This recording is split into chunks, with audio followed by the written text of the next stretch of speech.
Yeah, hey, what's up, buddy? No, dude, yesterday was so fun, Jerome. I'm telling you, every time we do a show, it's just a blast. I think the people really enjoy it too. Yeah, man, it was fun. Hey, listen, I was calling because um Oliver watched the show yesterday. Yeah, the cat, yeah.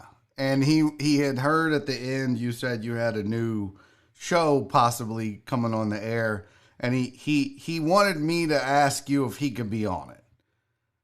He said he could do a lot of stuff. No, I know the camera adds 10 pounds. I told him he's gonna look fat.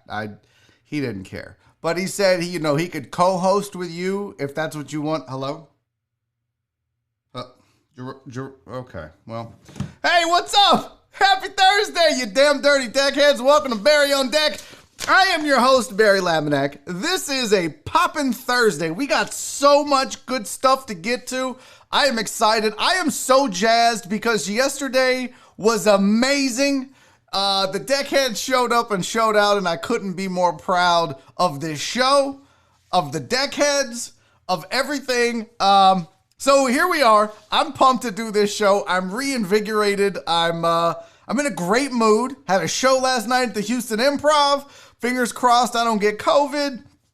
I'm in a good mood. I got some sleep. Almost got my window fixed, and then, shit happens. But hey, we're doing it. 713 Hooligan. Shout out to my guy Josh for coming out. Sorry you had to get up so early for nothing, buddy. We'll get it figured out.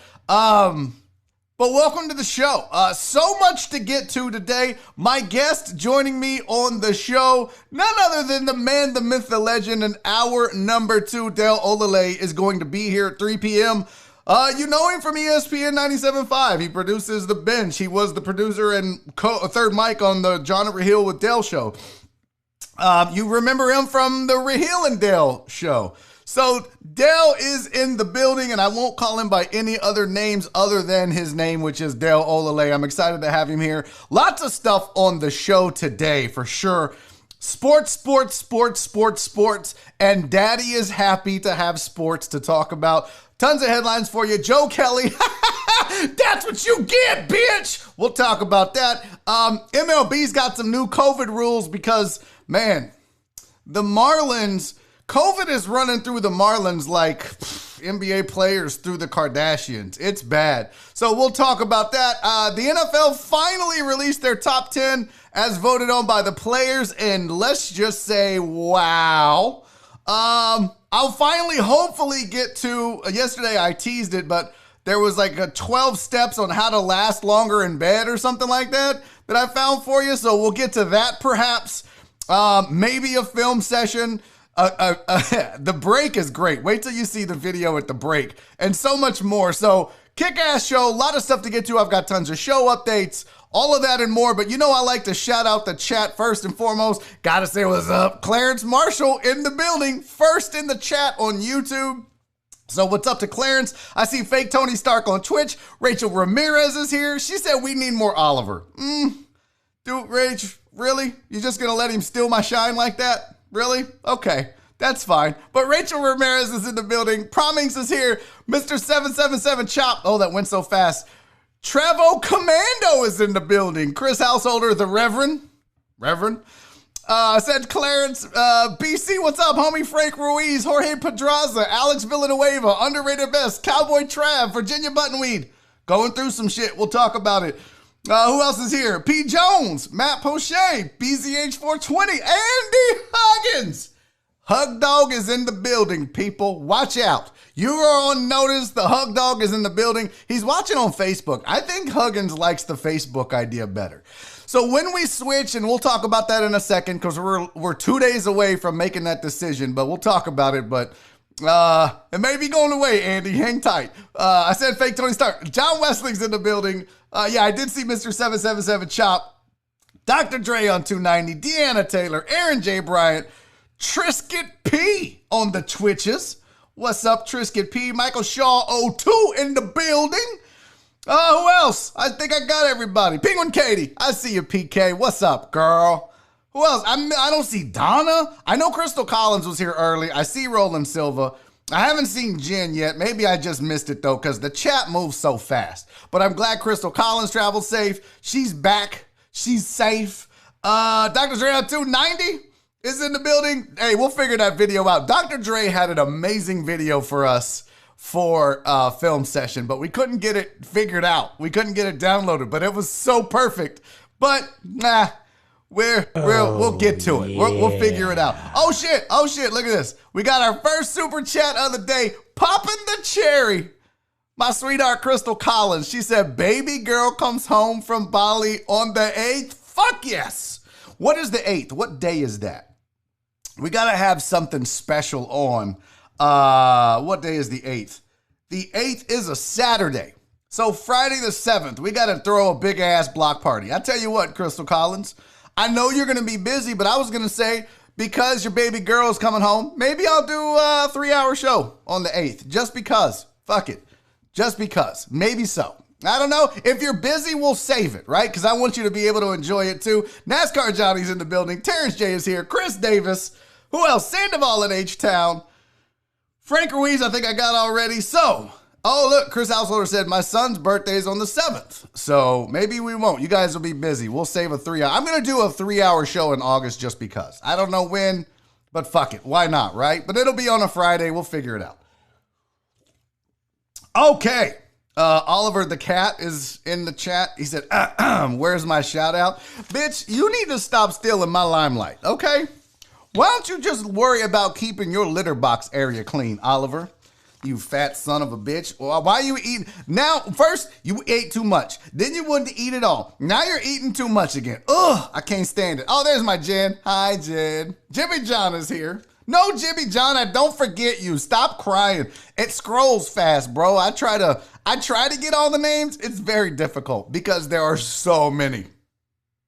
All right, that was a little. Cowboy Pham is here. Travo Commando, I think I got already. Okay, we're caught up. That's all the chat shout outs. But I do have tons of show updates. I'm gonna put this paper. Oh, look at that. Daddy figured out a new way to put his paper right in front of him here.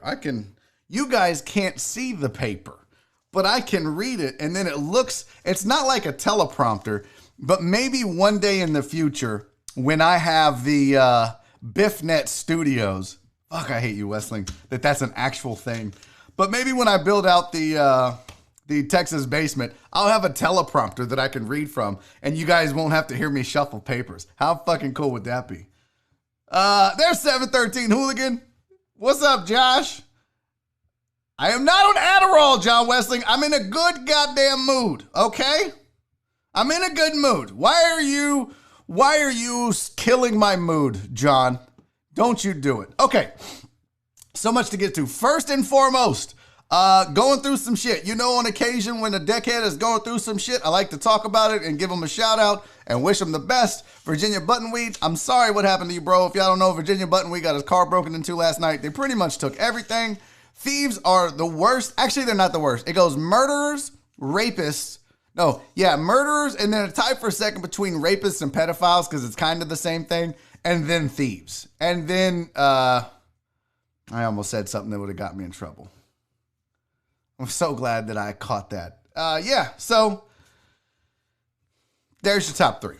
Thieves are fucking assholes. They're losers. They're pieces of shit. And I'm sorry that you got your car broken into. You feel violated, man. You feel not only do they take your shit, but they take your sense of security and safety.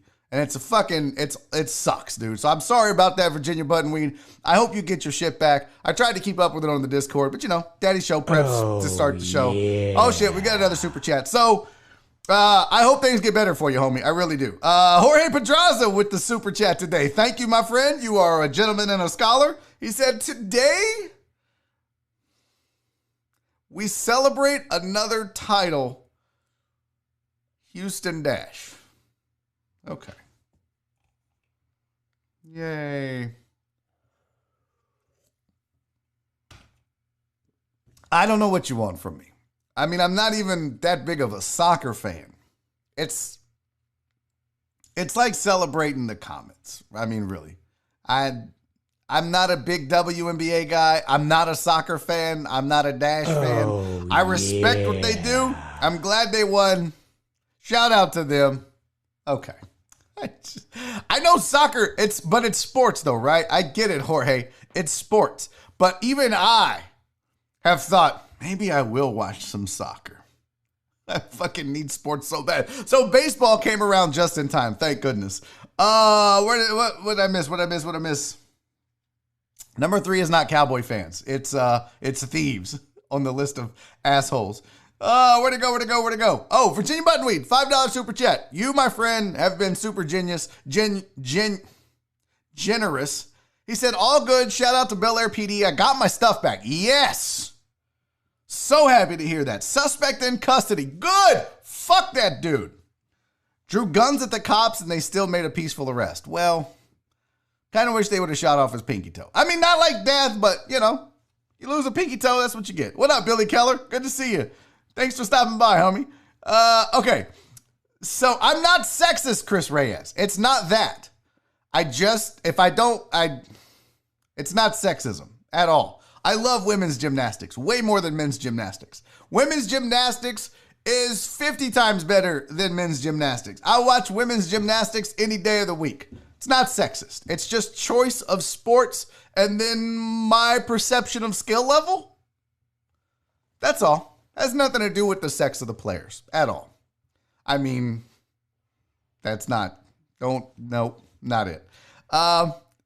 Travel Commando said, how much does it cost for Lawn Talk? Save it for tomorrow, buddy. Travel Commando, come back on the show stick around today, but tomorrow on Friday we do Lawn Talk. And it don't cost you anything. If I see it in the chat, maybe make it stand out, put some stars around it or something. But if I see it, we'll talk about it, all right? That's not sexist. Okay, fuck you guys. I'm trying to do show updates. You're not ruining my mood, chat. S my D, chat. You're not ruining my mood. Hey, by the way, I owe Barrett Smith a thank you. He sent me a Venmo. As you can see down at the bottom, where'd the fuck YouTube go? We need that still on the screen too, though. There we go. Let's put fuck YouTube right there. If you want to donate, you don't want to send a super chat. Some of you get pissed off because you found out YouTube gets 40% of all the super chats. You can send money to the Venmo, help support the show and me and keep this thing going. If you want to do that, don't feel obligated. You don't have to pay for any of this. It's all free. But I owe Barrett Smith a shout out because he sent me a $5 Venmo a couple days ago and I didn't get to it yesterday because I'm an asshole. And I apologize, Barrett Smith, because you were generous and kind and giving with your dollars and supportive, and I let you down yesterday. So I owed you this, Barrett Smith, and I appreciate you and your support of this show. Thank you so much, my friend. Speaking of this show, here's some other things to know. On the Discord server, you get like XP, like a video game. You know how you play a video game and you get all points and shit? Well, if you're a member of the Patreon group, which we'll talk about in a second, and you're on Discord, as you post on the message boards and you're interactive and you're there more, you get XP. It's like leveling up. And so I said the most active person each month on the Discord server will get a prize. I don't know what it is. I don't know how valuable it will be. It will vary from month to month, but you'll get something. And I have an update because I reset every month. So at midnight on the last day of the month, I see who it is. And right now, here's your update. If you're curious, this is your race for the winner of the XP contest on the Discord server. Right now, Chris Reyes is in the lead. It's not even looking close. Chris Reyes has 77,000 XP points. Close second, Virginia Buttonweed, but not really. Charles Garza's in third. 713 Hooligan, boy, he made a comeback. He's in fourth, and then Chris Householder is in fifth. That's your top 5 on the Discord server, the message boards where it all goes down, where we get litty, where we have an absolute blast. I get stuff for the show from the Discord. I get feedback. You guys tell me what you like, what you don't like, all kinds of shit. Plus, you get to interact with your fellow deckheads. Here's something cool. Yesterday we did the food drive thing, and we're going to talk about that. But on the Discord server, people are getting together. Virginia Buttonweed had said it earlier, but then several other of the deckheads were like, hey, let's not just donate to the food bank. Let's volunteer. So now the deckheads are putting together a volunteer group to go down on a Saturday as a team, as a unit, as a show, and volunteer at the food bank. You guys are the best fucking people ever. I swear to you, it's amazing. If I could saint you all, it's just, you guys are unbelievable. But that's what that's what goes down on the Discord. Not only is it litty, but it's such a great group of people. People help each other. They talk shit. We play video games. It's amazing. So if you want to get on the Discord server, it's real easy. All you got to do is join the Patreon group.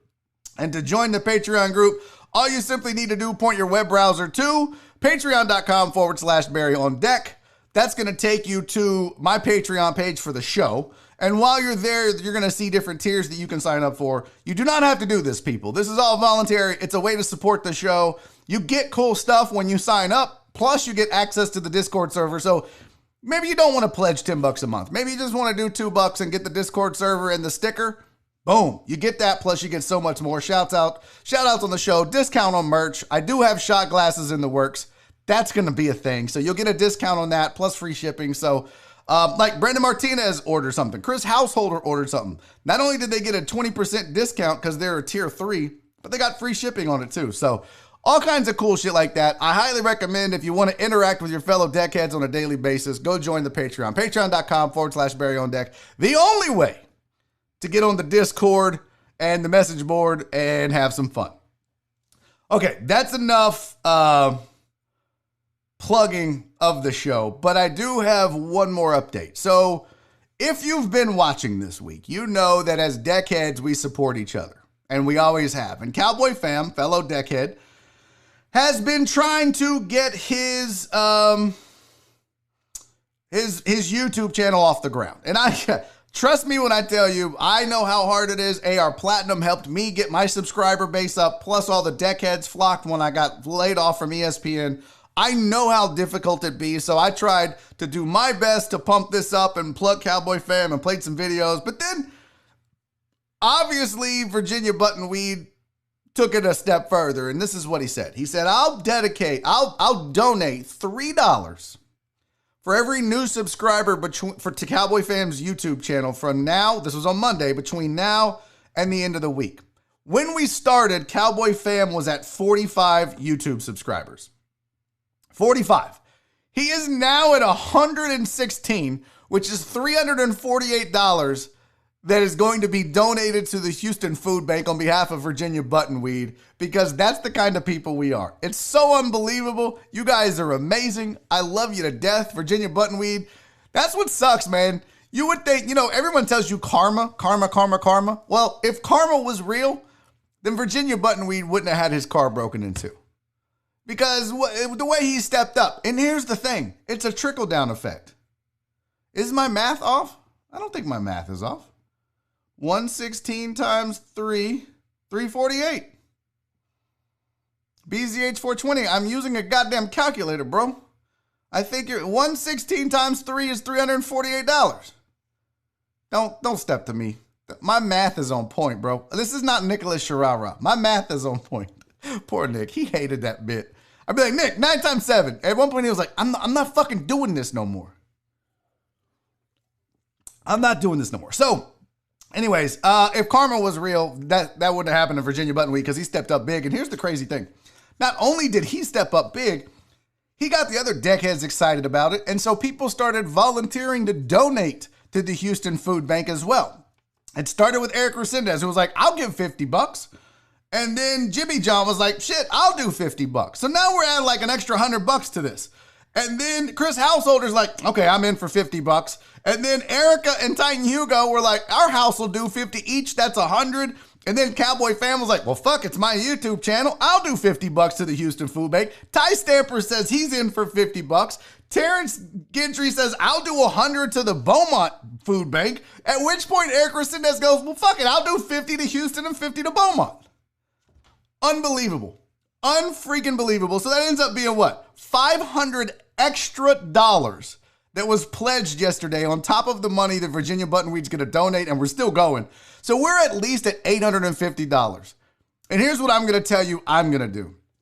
Of all the super chats that I get this week, I'm going to donate to the Houston Food Bank. So I'm going to do my part as well. So I'm taking $0 this week. It's all going to the Houston Food Bank. So if you want to send me super chats, feel feel free. And I'm not going to keep a penny this week. Every single super chat that I've received on YouTube is going to the Houston Food Bank. So, you know, sometimes it could be pretty good. Some weeks are better than others.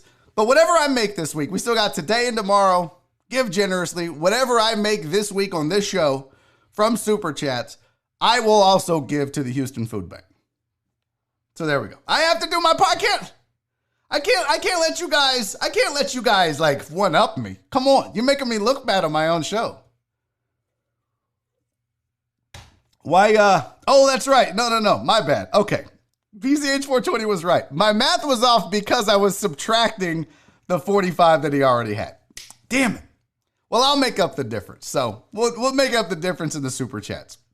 Nonetheless, you guys are outstanding. You guys are amazing. Thank you so much for everything you did. I can't wait until, Yeah, Venmo chats as well, Charles Garza. Any of the money that you guys sent on Venmo and on YouTube, all of it, Venmo and YouTube. So it's not just going to be super chats. It's the Venmo I got this week. All of it we're going to donate to the Houston Food Bank. It'd be great if all said and done, we gave $1,000. How cool would that be as a show if in 1 week, us, deckheads, were able to donate $1,000 to the Houston Food Bank? That would be super dope. So if you give this week, just know whatever you're giving, it's going to a worthy cause, okay? What's up, Santos Martinez? Good to see you, buddy. All right. I have fixed the amount, you guys, okay? I got a little excited. But you guys check me for sure, always. I can always count on you guys to be like, nope, you're wrong. Whatever. All right, so I digress. One other thing I did before we get to the headlines on sports today.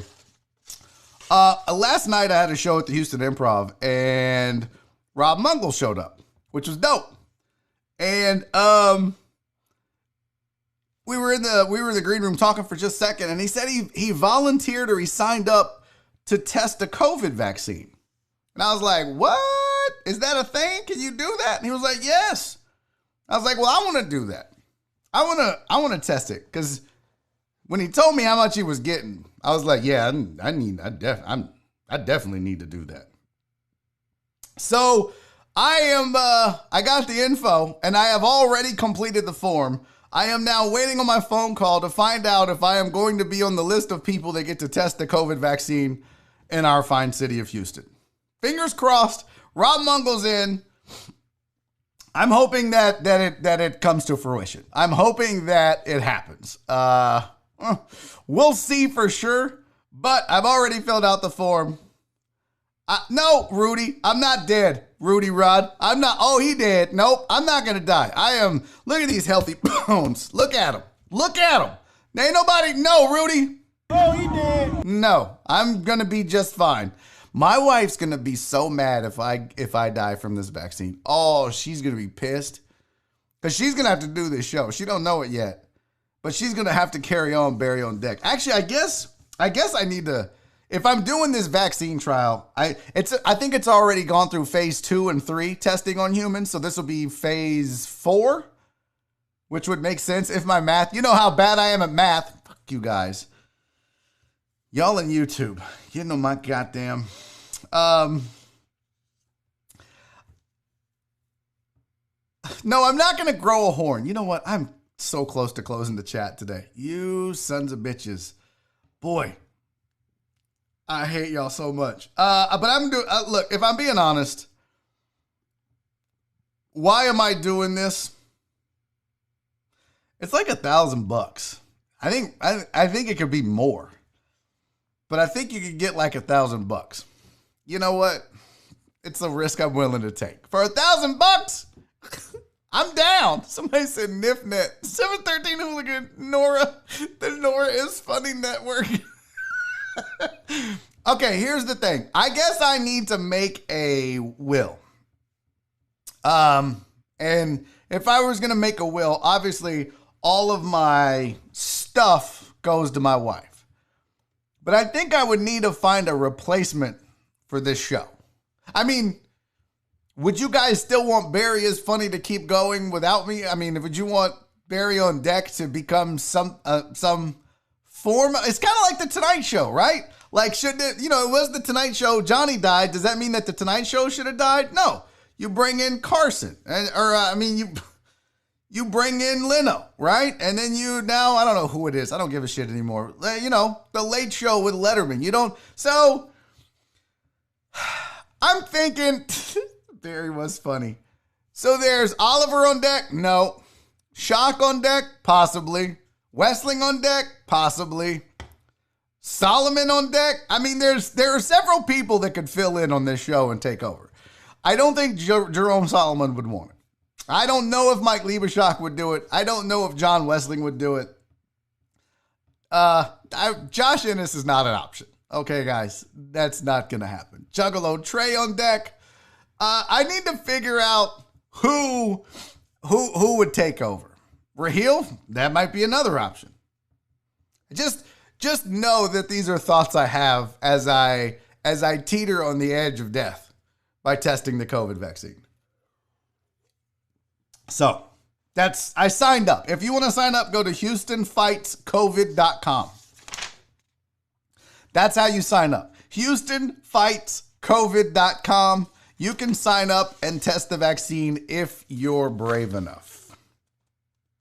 I don't know why my nose itches every time I do this. All right. Let's talk some sports. That's enough horsing around. Let's talk some sports here. Hey, I got some headlines for you. More Marlins tested positive. No, wow, big surprise. There's my Donna. What's up, Donna? More Marlins have tested positive. That brings the total within the organization to 19 Florida Marlins have tested positive for COVID. It's getting bad. Now, the Phillies have halted activities at the stadium after positive tests they've had a couple of people tested positive. It started with a clubhouse attendant, and then 2 more people within the organization tested positive. It's getting bad. So now MLB has come out. They've added COVID-19 compliance officers, plus more, more rules about COVID. They've become more stringent about COVID itself. And don't forget, tonight, NBA is back. Jazz versus Pelicans. Clippers versus Lakers. I'm excited about this. Both of them airing on TNT. So good times ahead. We've got basketball and baseball. Feeling good. By the way, because of the MLB stuff, they do have new rules. So the MLB came out with new COVID rules. Now they're mandating that players have to use a surgical mask, not a cloth one during travel. And they're requiring each team to travel with a compliance officer. That's according to Jeff Passan of ESPN. The compliance officer will ensure players and staff properly follow the league protocols as they travel. And players on the road will be encouraged to not leave their hotel except for the games. Good luck enforcing that. It's sports. They're dudes. Cats away, the mice will play. Good. They're encouraging them to not leave the hotel. It should be mandatory if you're serious about it, baseball. Let's be real. You can tell sports folks, men or women, it doesn't matter. Athletes that make money, that have a lot of downtime, and you're like, yeah, don't go to Magic City and get them wings. Come on. That ain't happening. Like, we encourage you not to go have fun. We encourage you not to go live life and enjoy yourself.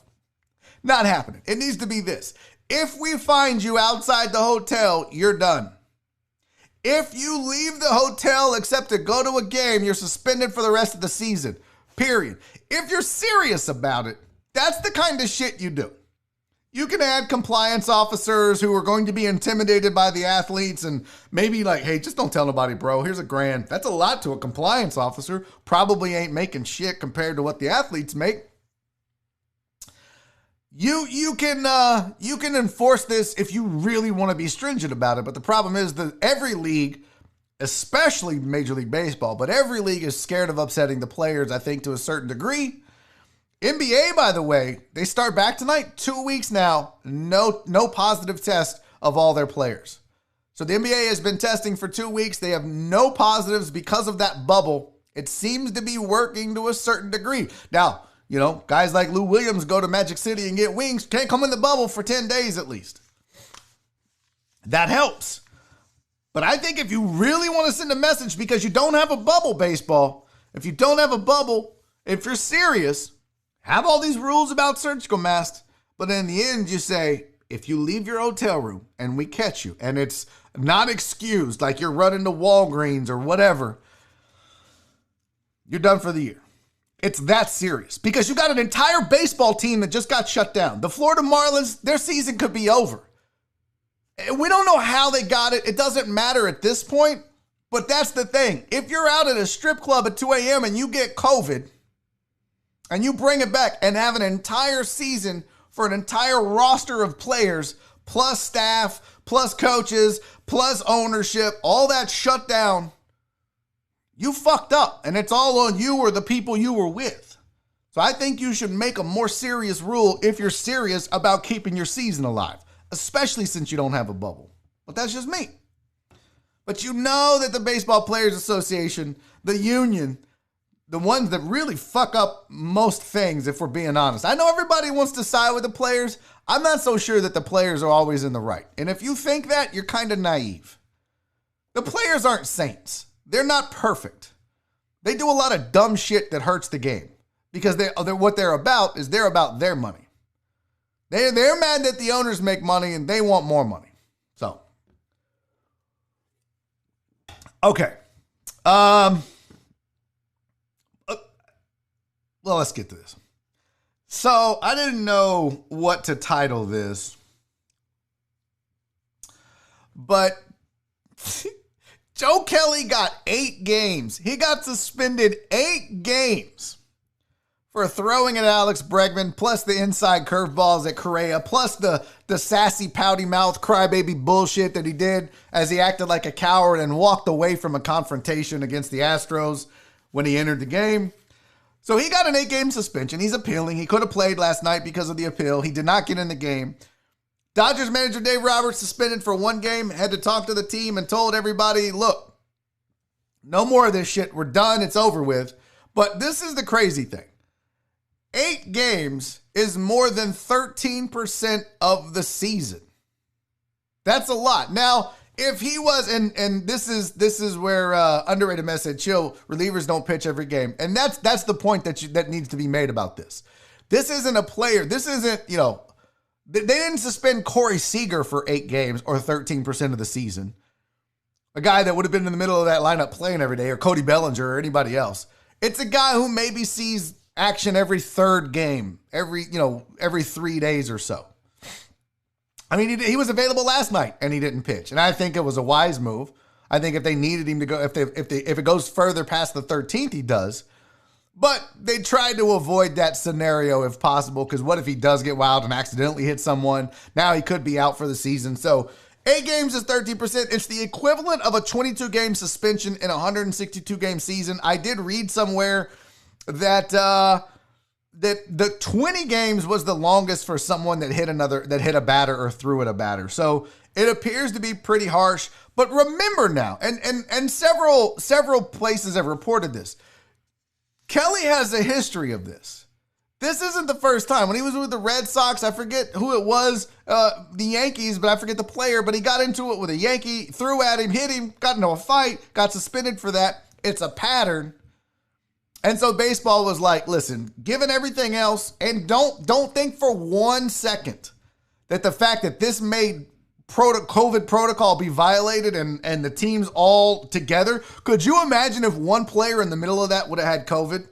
All those players are now squared up with no masks on. Oh my God.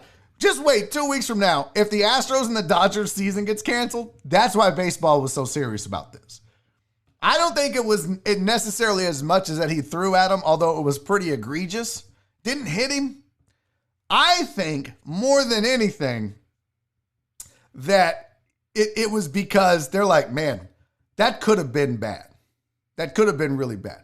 Charles Garson, what's up with my math now? Oh my God. Okay, you know what? I'm closing the chat. You guys, oh my God. Those literally, I copied and pasted that. I literally copied and pasted that. Man, sometimes you guys make me just, boy, oh boy. All right, let's move on. So the NFL released their top 100, their final, well, they had their top 100 players as voted on by the players. And the top 10 we knew the names, we didn't know the order. All right. So they came out and they said they were going to release the vote. I think it was today or last night or whatever. And I've got a sample ballot for you, which is really suspect. But here's your top 10 as voted on by the players. And can we just say, what the fuck is going on? This doesn't make any sense to me. Number 10 on the list, Derrick Henry. Okay. Number 9, Stephon Gilmore. Number 8, DeAndre Hopkins. Number 7, George Kittle. I probably would have had DeAndre Hopkins ahead of George Kittle. Not going to lie. That's just me, though. Number 6, Christian McCaffrey. Number 5, Michael Thomas. Here's where it gets weird. Number 4, Patrick Mahomes. Number 3, Aaron Donald. Number 2, Russell Wilson. And the number 1 player in the NFL as according to or as voted on by other NFL players is Lamar Jackson. Well, I can tell you right now, one person didn't take a liking to this, and that was Patrick Mahomes. And on his Twitter, all he did was post a single emoji of just a list. I'm writing this down. I'm taking notes. I have made note of the fact. I ain't gonna lie. I'm not so sure that I want to see an angry Patrick Mahomes playing against the rest of the league. He's good enough as it is. Can we not motivate him to be any better? Please? Like, that's all that kid needs now is a reason to play better. You fucking kidding me? What are we doing, NFL? Not to mention the fact that the Final Four is kind of whack. I mean, if you want to argue 10 through 5, okay. You know, if you want to tell me Kittle belongs in front of DeAndre Hopkins, I'll listen. That's fine. No problem. But come on. There's no doubt that Pat Mahomes is the best player in the NFL right now. Period. End of story. I don't know why the players felt like they needed to. If he was second, it would still be egregious, but a little more acceptable. But you're telling me Aaron Donald, Russell Wilson, and Lamar Jackson are better? Every day they make their teams that much better than Patrick Mahomes? I'm not buying it. I'm not buying it. I can even see, look, if you want to keep Lamar Jackson in the top 4, that's fine. I would disagree with that, but if you want to, okay. I know MVP, okay, great. But if you're asking me, it's probably Patrick Mahomes 1, Aaron Donald 2, Russell Wilson 3, and then Lamar Jackson 4. And that's just how I would go. But the players saw differently. Now they did release a ballot, and they don't know whose ballot this is. So they don't disclose who does the voting. But on this ballot, you can't really see it. It's not a great picture. But Deshaun Watson 1, DeAndre Hopkins 2. Well, we know this was probably J.J. Watt, right? Like, this has to be a J.J. Watt ballot. I mean, let's be real.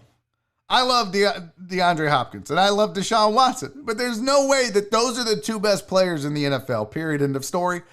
Let's be real. And then they have on this list, Russell Wilson 3, Tom Brady 4, Lamar Jackson 5, Odell Beckham 6, ahead of Patrick Mahomes? Get the fuck out of here. I don't know which player this is because they don't tell us, but he needs to be drug tested. I think somebody knows whose ballot this is. And then they need to go find that person and say, hey, we're going to have to test you because you obviously have been smoking something if you think that there are 7 players in the NFL better than Patrick Mahomes and one of them is Odell Beckham Jr. I mean, bro. And Tom Brady. Come on, son. Come on, son. Who's that? That's Ed Lover from Yo MTV Raps. That's pretty wild. Let's be real. That's not a thing. Don't even try it. Pretty wild.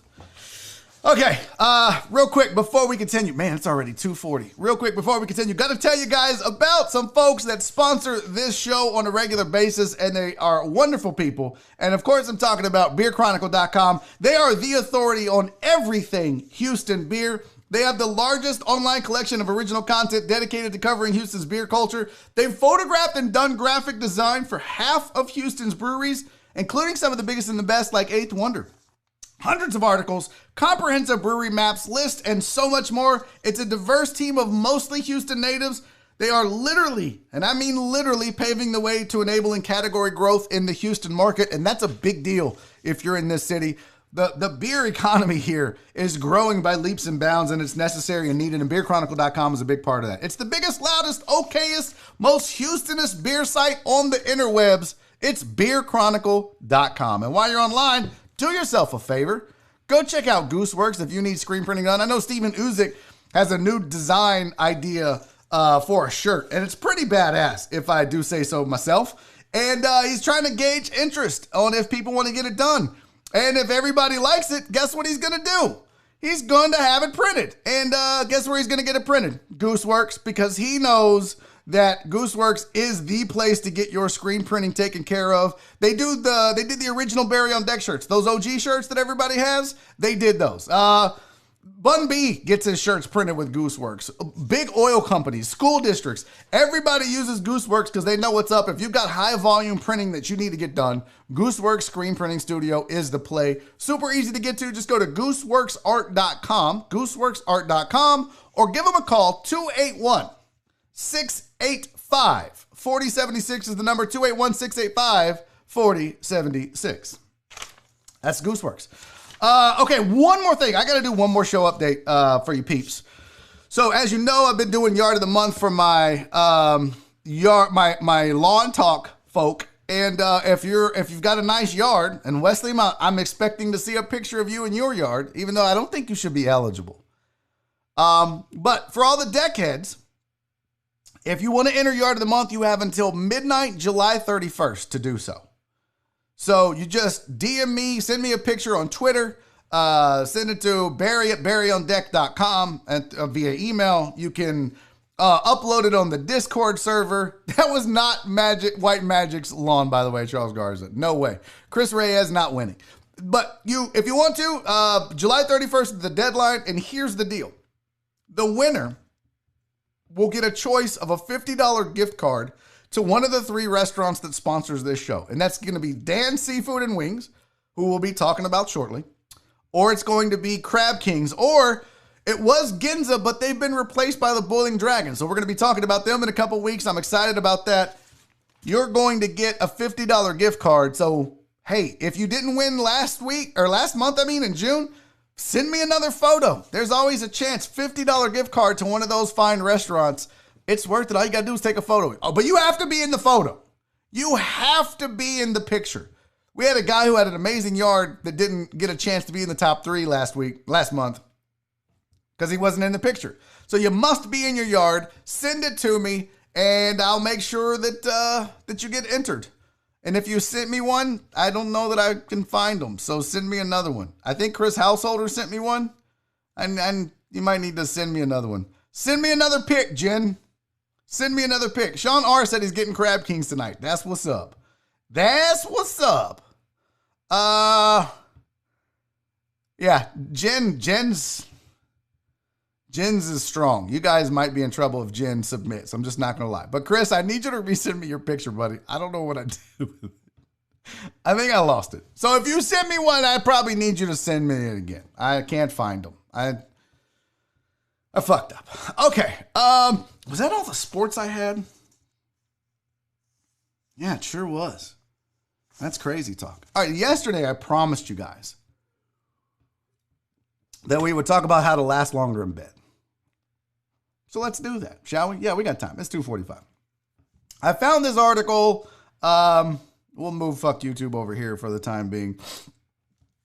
But I found this article that talked about various ways that you can last longer in bed. Now, it doesn't make sense if you just look at this list, right? Like if you don't pay attention to the details,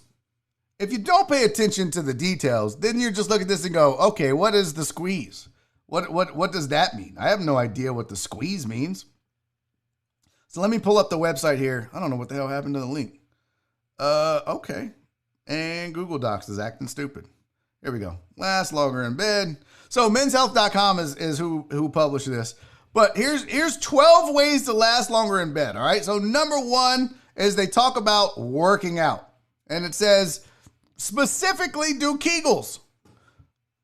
You don't know what Kegels are. Kegels are basically where, you know how you got to pee and you're trying to hold it and you squeeze? There's like these muscles inside somewhere around your pee-pee area and you just squeeze them. It's like it allows you to basically, as you're going to, I'm trying to do this, I'm trying to be an adult here. As you're going to climax, it lets you kind of hold it back. So you can, if your Kegels are strong, you can kind of, cut off the ending, if that makes sense. So basically they say it's the muscles of the pelvic floor. And you can work them out. And like literally right now, as we speak, while we're sitting here talking, I'm doing Kegel exercises. Can you tell? 5. That's so gross. All right, so that's one thing you can do. Do some Kegel exercises. Number 2, limit your thrusting. Bro, I'm all about thrusting. What are you talking about? That's the whole thing, is I'm all thrust. I'm all thrust. That's it. Literally. We're literally all thrust. I saw somebody say, what's up, guys? Who's new? Hey, Joel TV, what's up? Hello, welcome. Thank you for being here, Joel TV. Happy to have you on board. Barry really likes this topic. No, actually, PayPal Pete, I get this email that has topics of the day, and this is one of them. So, yeah, this is what we go with, okay? Oh, Crystal, are you doing your Kegels also? 19, 20. I don't think you have to make that noise when you do them. All right, so limit your thrusting. And what they say is there are plenty of ways to enjoy intercourse without thrusting like a jackrabbit. You can massage the tip of your penis into her clitoral hood. I don't know if they mean like neighborhood, like somewhere in the area, or actually in the hood. You can focus on the nerve endings in her vaginal. This is getting deep. You can press your penis against the G-spot. Wow. Now I'm uncomfortable. There's a lot. Basically what they're saying is, don't just get on there and be like Pops on Boomerang. Just bang, bang, bang, bang, bang, bang, and be done. Nope, don't do that. That's not good. You gotta switch it up a little bit. It's kind of like pitching. Okay, let me explain this. Now, I'm an expert on this. When you're pitching, it's not about, it's location. Don't get me wrong. You don't want to be having sex in the wrong spot. And you just look like an amateur. Right? Like if you're like, was it good for you? And she's like, well, it was good for my inner thigh, but you were not in the right spot, buddy. That's bad. Now, but like pitching, in sex, you need to vary your motion and your speed. You got to change speeds. If you just go out and throw fastball, bang, bang, bang, bang, bang, you're going to get taken deep. Well, never mind. They're going to go yard. And so you don't want that. So you gotta, throw in a change up, right? You got a curveball. Bam. Maybe, drop that 12-6 hook in there. Remember we learned that from Alice Little? Drop that 12-6 knuckle, Uncle Charlie, whatever. Okay. It got awkward. All right. Number 3, switching things up. Instead of picking one position and pounding away like the aforementioned jackrabbit, they say try alternating between a few different configurations to last longer during sex. It says negotiating your bodies into new positions will let you press pause on your trip to the finish line. This makes sense. So what they're basically saying is move around a little bit. Don't just stand in one spot. It's like basketball. See how I'm mixing all the sports analogies with your sex? We're making this work. In basketball, you might be a set shooter, but you know what? You don't have to set in that spot. You got to move around a little bit. Same thing in sex. Switch it up. Go doggy, go cowgirl, reverse cowgirl, froggy style, go back to missionary, all that. Get a Kama Sutra book. I don't know what to tell you. Number 4, edging. Okay, that picture is weird. But it says delay your orgasm while masturbating can be one of the most effective ways to train yourself to last longer. This is also known as edging, and according to Dr. Walsh, it's one of the most common techniques for avoiding premature ejaculation. I really feel like if this continues, yes, I said froggy style, Virginia Buttonweed, look it up. Also, a great song by High C back in the day. Google High C froggy style. I said froggy style. I said what I said, all right? I really think I should be a sex ed teacher. I'm pretty good at this. I'm pretty good at it. So yeah, edging is a thing. We've talked about edging on this show before. Kind of is a theme here. Number 5, the squeeze. The squeeze. If you can feel your orgasm coming on, stop and squeeze right below the head of your penis. I'm not doing that. I'm not doing that. That's number 5. It isn't necessary. Number 5. I really feel like if this continues, YouTube, y'all have to let me know. I should keep my phone up.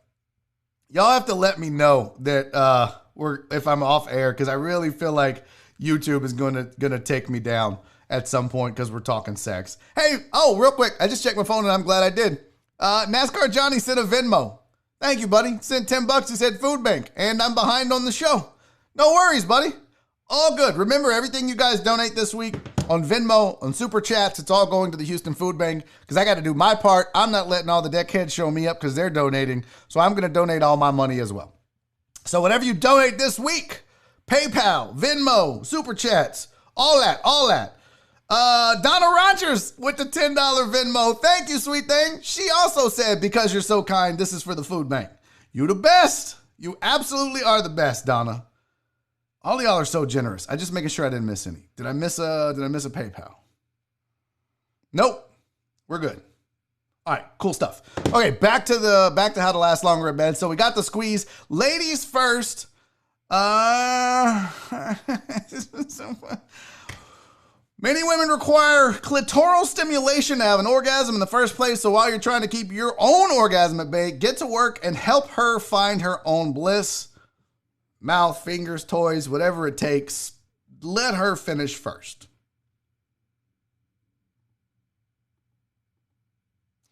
Number 7. This is an old trick. Like, I don't even need to read this. This is, I mean, like, dude, most guys do this anyways. Whether we know we're going to have sex or not, probably going to happen. So, but it says, obviously, look, if you're a single dude and you go on a date, first thing you do before you leave the house, you rub one out. That's what we do. Like, you're going to masturbate first. It's kind of like, it's like, if you're going to be naked in front of each other, dudes, we fluff our dick first, right, guys? That's what we do. We get it. We fluff it. It's the same thing. But yeah, if you know you're going to have sex that night, masturbate first. You'll last longer. It's, duh. That's like the first thing you learn as a man. The first thing you learn in becoming a man is don't hit women. The second thing you learn is open the door. The third thing is masturbate before you have sex. You'll last longer. It's like in the handbook. It's like literally first page. All right, number 8, condom control. I don't even know what the hell this is. If you struggle with premature ejaculation, condoms can be your best friend. Nah, pass on that. Number 9, pills. No, look, I'll try a vaccine before I try a pill that's supposed to make me last longer. I don't trust these people. Number 10, y'all can go to hell with this. Antiseptic wipes? Oh, yeah, no. What is that? Anesthetic. What? That's so weird. I said antiseptic. Anesthetic wipes. In 2017, a small study found that applying wipes covered in a small amount of benzocaine, a mild anesthetic, can help you last longer in bed. The problem? If your partner has a vagina, the wipes could have unintended effects on numbing her down. Nope. Numbing wipes. Never heard of that, Chris Householder. That doesn't sound good. None of that sounds. Is that like what the dentist gives you? Like when they, like Novocaine? Is that what benzocaine is? I don't know about that. Number 11 is tech support. So I gotta hire somebody from another country to do this? No, that doesn't sound good. What is this? It says a new FDA cleared program called Prolong purportedly helps train you to delay ejaculation by masturbating with a special device. For $299, you get a vibrating masturbation gadget, a guidebook, and some lube. No. Number 12, ask an expert. You just did. All right, that's it. I don't even have film session for the day. We talked about this, chat. Film session is... bleh. Maybe I'll do an extra video for film sessions going forward. I had a video. It's not great. It's a lady petting a horse, and then she gets the shit kicked out of her. What are you going to do? White girls, right? But it's 2:55. I need to get a break. I need to get Del Olaleye, who is my guest, joining me in hour number 2 of the show. I need to get him on the line. So Daddy's got to take a break. Got to go pee-pee. No film session, TJ. I'm sorry, buddy. This is literally the first show. We even did one yesterday. It was a fast one, but we did it. But look, it's too risky. I don't want to we just had 15 minutes of sex talk. You think I want to get kicked off now? They're just looking for a reason. So no film session today. I hope your first hour was still entertaining without the film session. Hopefully you guys don't bail on me because there's no film sessions going forward. So go take a break. Go, smoke if you got them, I guess. And we're back in 5 minutes with Del Olaleye from ESPN 97.5. Don't miss this break. This is a great video, all right? This Karen gets her ass whooped because she got sassy because she thinks that she's above the law. And hopefully this doesn't get us taken down. If it does, fuck them. Just go watch on Twitch or Facebook because I probably won't go back on YouTube today if it gets us taken down. Back in 5 minutes, Del Olaleye. This is Barry on Deck. I'm Barry Laminack.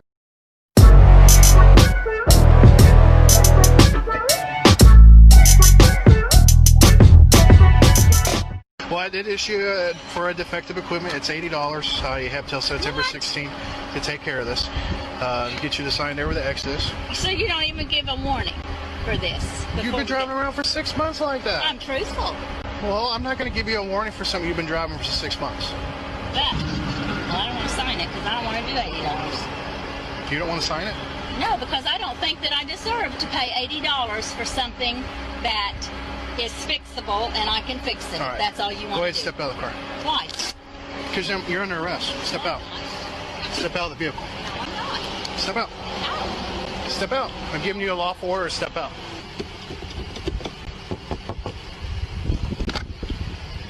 You be fair with me and I'll be fair with you. Step out. No. You're under arrest. No, I'm not.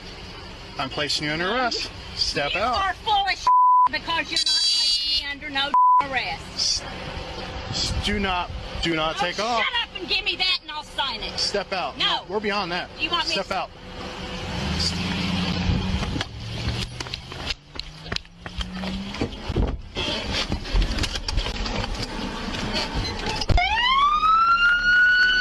Get out of the car!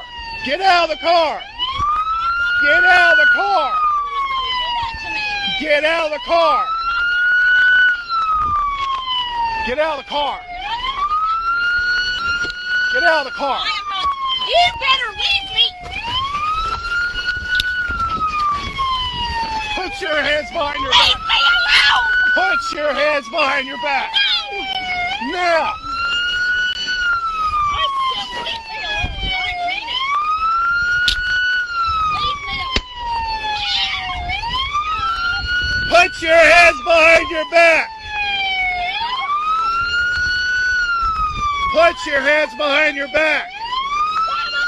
Lay down and put your hands behind your back! I will stand up. Now! I will stand up. No, you will not!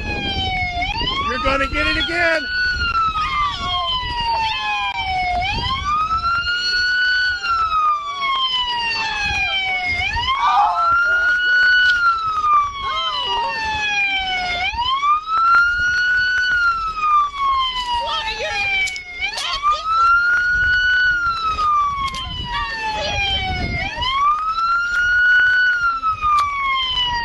Do you realize you just got yourself in a whole lot more trouble?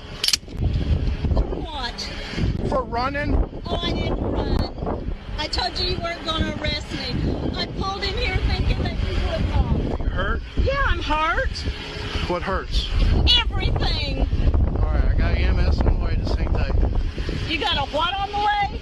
I got an ambulance on the way to check you out. Ambulance? I don't need an ambulance. Well, you got tased, so they gotta check you out. You did not have to taser me. You wouldn't comply, you wouldn't get out, and then you tried to kick me. So Why? yes, I did. Yeah, I tried to kick you because Yeah. I'm a country girl. Because no, I And didn't you got like being tased thrown on because the of floor. it. Yes, and I didn't like being thrown on the ground. Well, next time, listen to what I'm telling you to do.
back. Hour number 2 of Barry on Deck is upon us. I'm your host, Barry on Deck. Let me get my screens reset back up here. Got to get fuck YouTube prominent again. Got to get the Venmo set up. Hey, not joining me on the show right now is Del Olaleye because he won't answer his fucking Skype. So here's what we need to do. I don't have Dell's number to text him. I've been emailing him this whole time. And he says I'm online. Okay. Let me, this isn't working well. I'll just tell him to call me. How about that? Best laid plans, right? This is how this goes normally. So we're going to get Dell on the line. I'll just have him call me on Skype and we'll get it hooked up. No big deal. We'll make it happen. But yeah, I used the account he gave me. Didn't work. No big deal. We'll keep it going. So, real quick, I had to put the Venmo back on the screen. If you don't know, here's what we're doing while we wait on Dell to get on the Skype. No, Dell's not taking his nap, Josh. I don't think he is. Maybe he could. Well, I mean, Dell does like his naps. He is a nap guy, right? I feel like after you get past the age of 35, naps become a requirement. I love nap time. In fact, I got up early this morning, like 7:30, and we were going to try to get the window replaced. Then Josh from Lone Star Glass got here. Amazing company. Josh is a deckhead, 713 hooligan. There's Dell. And so I took a nap today. So let's see if we disturb Dell on his nap time. Joining us on the show now. We're live, Dell. This is, what's up, buddy? What's up, man? I know you're live because I could hear you talking about me. Oh, yeah? I was were you nap time? Obviously not. I recognize the carpeted walls anywhere. Yeah, I'm here because it would have been nap time if I was at home. You would have So went I to decided sleep? to hang out at the station. Definitely. I've got Chick-fil-A here. I definitely would have fell asleep at home, so I decided to hang out at the station. Del Olaleye joining me on Barry on Deck. Now, this is the self-discipline that you have. You're like, listen, if I go home, I'm going to sleep. Yeah, I can guarantee the only way I would have gotten up if I set an alarm. So I figured hang out, do some work, eat, and be ready for the call. Have you ever had a nap and slept through something that you missed? Like, I mean, that you were supposed to go to and you're like, fuck. You clearly don't understand my life. There's nothing I have to do in the afternoon. The whole point is to clear out the schedule to take naps. There's no reason to go anywhere. How old are you, Del? I'm 32. That's not nap time yet. When did you start taking naps? You're too young to be napping, bro.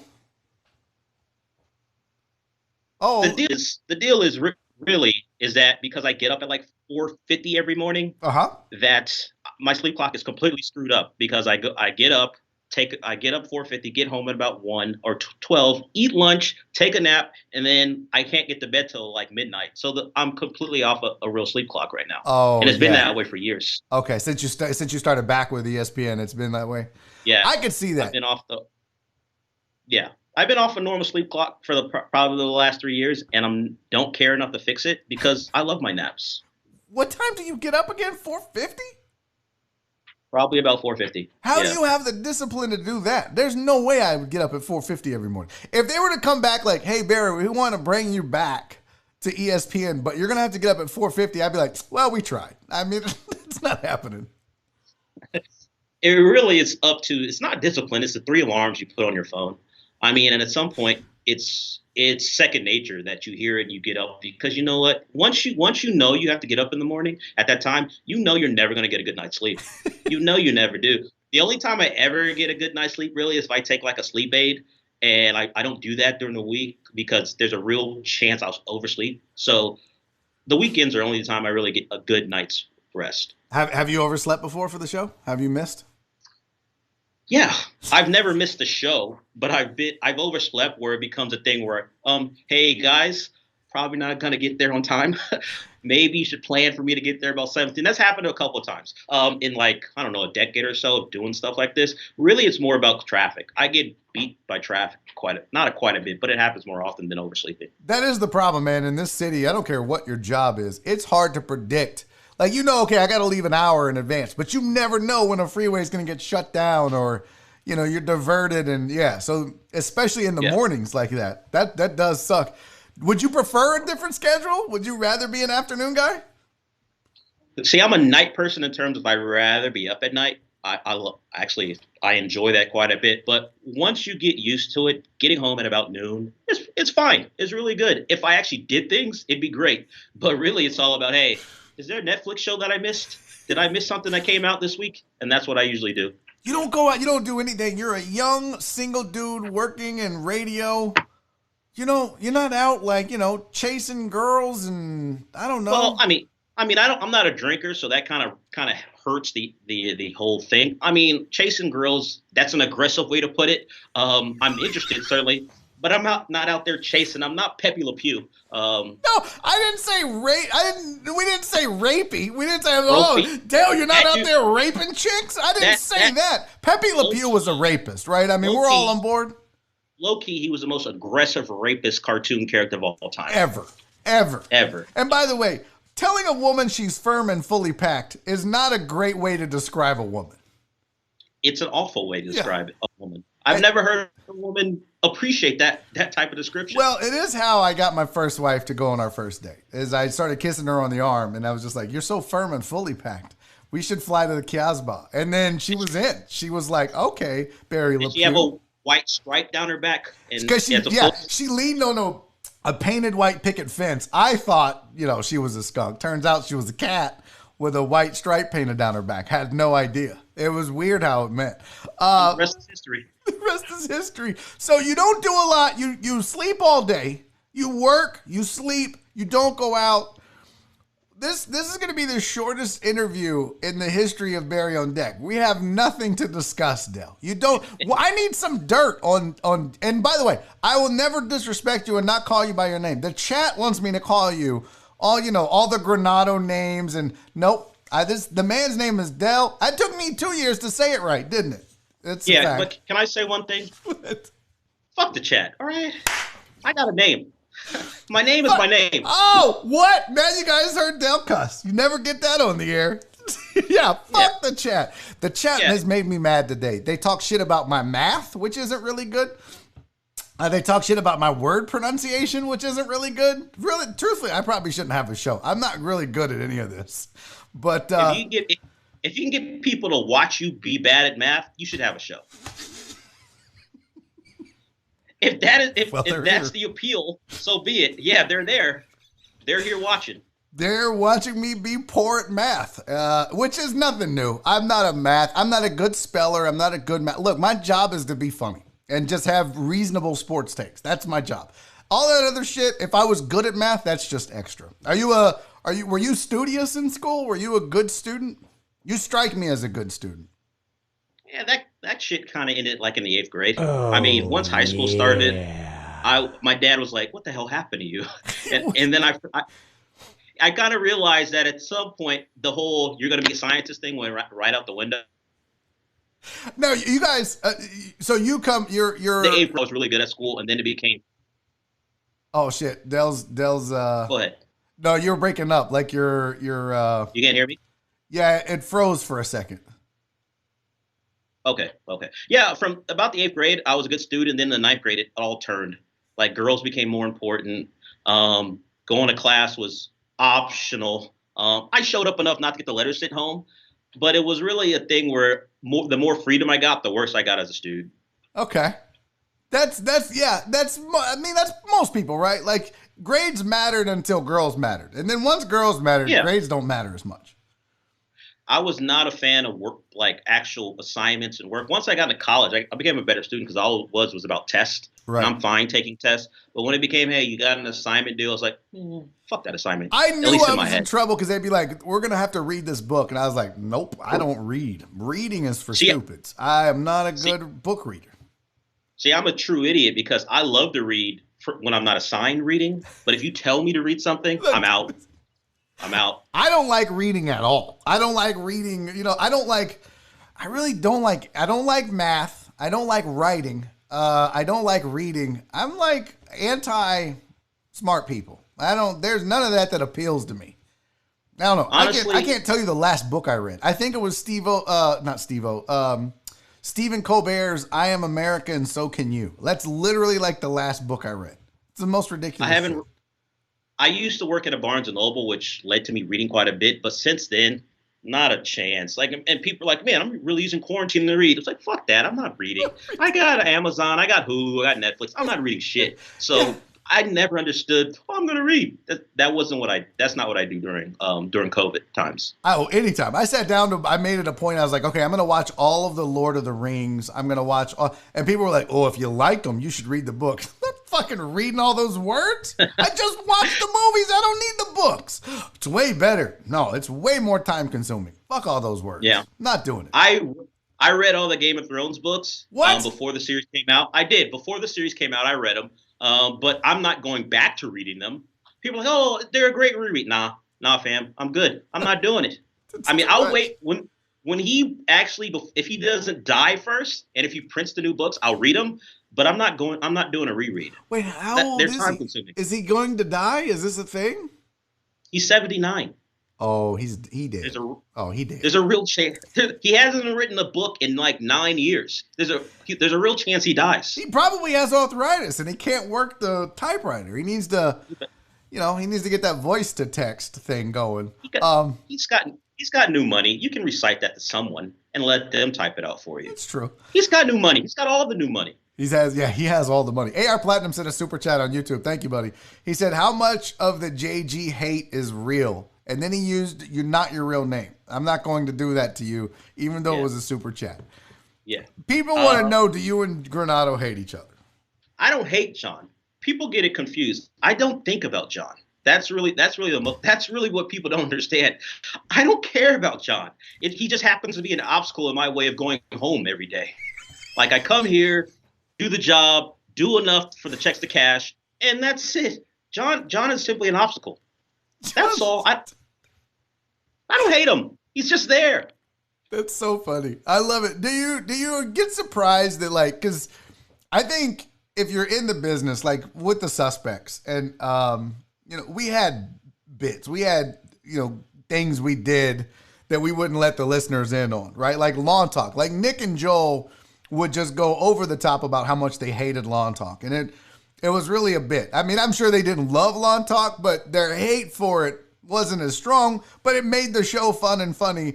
Are you surprised sometimes or is it hard to kind of hide some of those bits that you guys might have that you don't want the listeners to be 100% in on because it would ruin the show? Are you surprised how some people don't figure it out? The biggest thing I have taken away from it is people don't realize when Lance is doing a voice. That's the thing I have never really understood. Lance hasn't talked for 10 minutes. Who do you think that is? But other than that, it's not really difficult because a lot of it is based in some form of reality. It's not like someone once said that when you go on air, your personality gets turned up by 1,000. And I'm kind of a surly person normally, but I'm not to the point where everything that someone says, I got something to say about it, because who can go through life like that? Right. But as far as doing the show, I mean, I wouldn't even say it's a bit. It's all of us just turned up. We just turned up the volume on all our personalities. So, but the biggest thing is Lance has been done for 10 minutes talking. You know that's him. Why don't you think that's him? I'm not gonna lie though, Del. Back in the day when he first introduced, was it Joey the Hatchet Man Valentine? Yeah, the Hatchet Man. Yeah. I had no idea that was Lance. No clue. I was livid. And we talked about that. He did my night chats, the one you were scheduled to do before, and then COVID happened, and then I didn't have sponsors, and the ESPN said get the fuck out. So before all that happened, we were going to do a live chat, but Lance did one, and we talked about it, and I had no idea. So it took me a while, but now you can listen for clues in the voice and the accents. But yeah, if you don't hear him as part of the interview, guess what? It's probably Lance. Yeah. The guy you've been listening to for the last 20 years just took a segment off. That's what you think happened? Just stop talking. Yeah, that's him. That would be my... Oh, what's going on with this? That's your clue that's Lance. Yeah. And by the way, that's not really Mickey Mouse doing the thing. That's my voice. Yeah, if you weren't aware. What? Dude, you're getting so much love in the chat. Everybody's like, Roland Silva said Dell's the fucking best. Somebody said best producer at ESPN 97.5. How long have you been in this business? How long have you been in radio? I was the station's first ever intern. That's not really being in the business, but I started doing stuff here about 2007. Like before it was Gal Media, so we didn't really have a lot of bodies. So kind of similar to what it is now, but it was for different reasons back then because we were just starting. So I went from an intern to a weekend producer in like matter of like 2 months, just because they needed someone and I had learned the board. So I was doing a show at Nuno and Rodney Wade to someplace, and then Raheel. So I've been here since about 2007. As far as full time doing producing stuff, you can probably point to maybe 2011 when I started working with John and Lance in the morning was 2011, I think. Wow. Yeah, that 1560 era, man, that was unlike anything else this city has ever seen or probably will ever see again. Yeah. What was it like being in the midst of that? What was it like coming up in the 1560 era? Because it was like, you know, you hear about, Stephen and Pruitt and Outlaw Dave and Outlaw Radio, but nothing had been done like that in the sports realm. Sports radio was very cookie cutter, and 1560 and all the personalities made it completely different. What was it like for you being a part of it? To be honest, for the first half of that, from 2007 to 11, I was kind of on the periphery. Outside of being an intern for that first semester, I was rarely in the building except for the weekend, so I didn't really get the feel of that. I would hear stuff when I was listening or maybe see a tweet about it back when Twitter was becoming Twitter. But I wasn't really in it until I became full-time. But I would fill in sometimes, and I remember I don't know when Travis Rogers got here, but one of my biggest memories about that time frame is two guys who don't work here anymore, Frank and Chance, like set off a lawnmower while he was doing the show, a gas lawnmower. They rolled it into his room and just started it. And of course, it's a gas lawnmower, so smoke's billowing. And as you might imagine, I don't know if it was that greatly accepted. I don't know if he liked it that much, but they did it. And there also was a time when they unleashed crickets in the studio. They just put some crickets behind a sign and let them out, and just to see what would happen. That's the type of radio they were doing at the time. And I was just on the outskirts watching what the fuck is going on at this station, because I grew up in Long Beach, California, listening to really San Diego sports because that was a big thing at the time. Some guy named Lee Hacksaw Hamilton was a Chargers voice. He did drive time. That's kind of where I felt like radio was my thing. And there was nothing like that going on there. I mean, you were torturing on-air hosts with like crickets. That's not a thing. I would lose my shit if someone started a lawnmower in the middle of the show. We would get mad when people would just walk in and sit down. And then, you know, because that happens from time to time. Hosts start feeling themselves. They just walk in. And Joel really would lose his shit. I don't know. I might think it was funny, but that's crazy. Man, Frank and Chance did so much. They were such a big part of that spirit of 1560, man. That's crazy. You said you lived in Long Beach. You lived in LA and started in Long Beach listening to radio. Then that's when you kind of knew you wanted to do this. So you didn't, you hadn't always wanted to do radio. No, it was a thing where my dad, being the strict immigrant Nigerian father that he was and still is, but he can't really do anything to me now. He's retired and living in Nigeria, so I don't have to worry about him so much. He wouldn't let me watch TV during the week. Like Monday through Friday during the school year, there was no TV except for Monday Night Football. That's the only thing I got to watch. That wasn't on the weekend. That's so random. Why Monday Night Football but nothing else? Because we were big sports guys. So that's why we did that. But when I wasn't reading books or doing homework, it was listening to the radio. That's what he gave me. I remember what he did. Like he brought this old school giant radio into my room and was like, here, this is yours. Do with it what you will.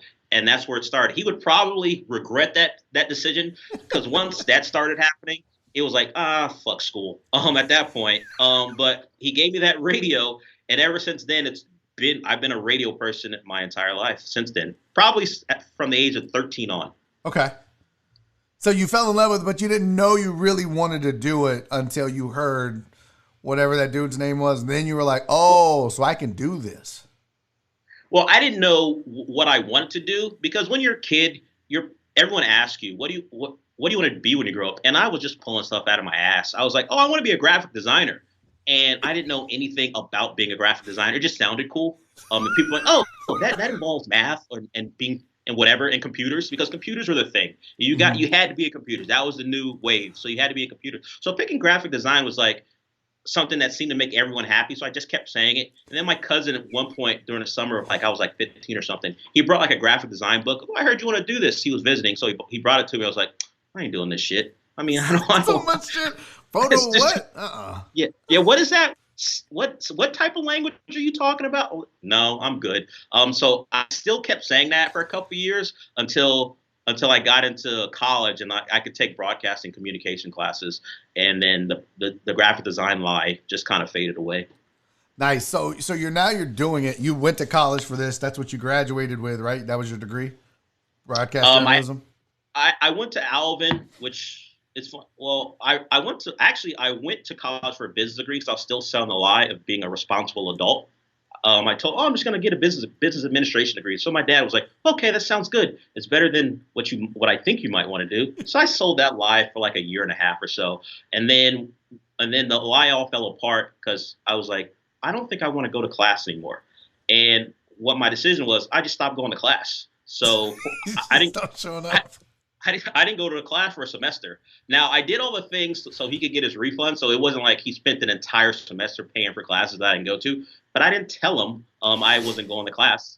I just stopped going to class. So I spent an entire semester pretending like I was going to class. What would you do? You would just leave the house and go like hang out at McDonald's or some bullshit? Yeah, go to the library, go see a couple movies. You had to stretch it out. And this is at a time where I didn't have a job, so it was very hard to do anything when you didn't have no money to spend. So you go to a movie because you get an allowance, or you go to the library for like 5 hours. You do anything. And but besides, it was college. It's not like it was maybe like 4 hours a day I was in class. I was supposed to be in class, so it wasn't like a high school thing where he knew I was going to be at some place for 8 hours a day. So yeah, for an entire semester, I was like, yeah, I'm going to class.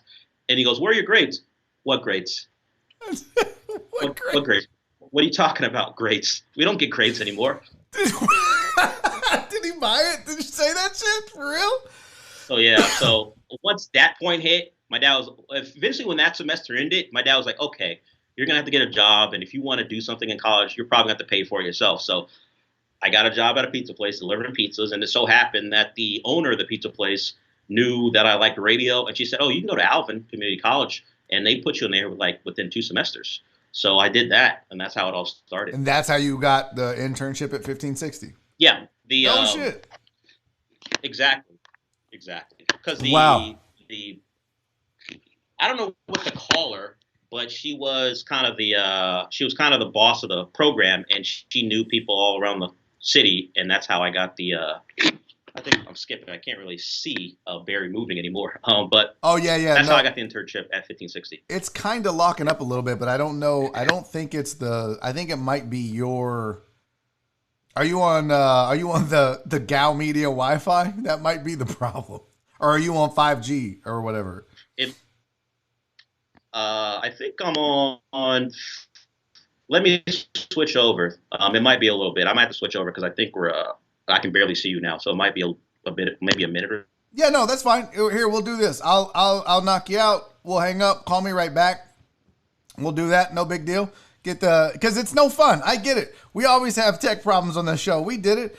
If you have questions for Dale, put them in the chat, and I'll make sure Dale. I always say it wrong. I used to say Dale, and then it was Joel. It would be like, nope, Barry, that's not how you say his name. I'd be like, it's Dale. He'd be like, no, it's Del Olaleye. I'd be like, oh, what am I saying? You're saying Dale, like a redneck. So I was like, oh, okay. So if you have questions for Del, then put them in the chat. And as long as they're not disrespectful, we'll ask the questions to Del. So I was just telling everybody while we were getting you connected back up that if they had questions, they could put them in the chat. But don't be disrespectful. Be nice, and I will ask those questions. I mean, you can be disrespectful. The worst thing I can say is go fuck yourself. So it doesn't really matter. Do what you got to do. But I can't predict what response I'll have. That's true. Barry, ask Del about the time Lance called someone a cuck. You mean which time? Which time did he call someone a cuck? Did he do it more than once? You got to be more specific than that. I mean, cuck is now a word that gets used on this show more often than you would think. I mean, it's you. I called baseball fans a cuck earlier this week.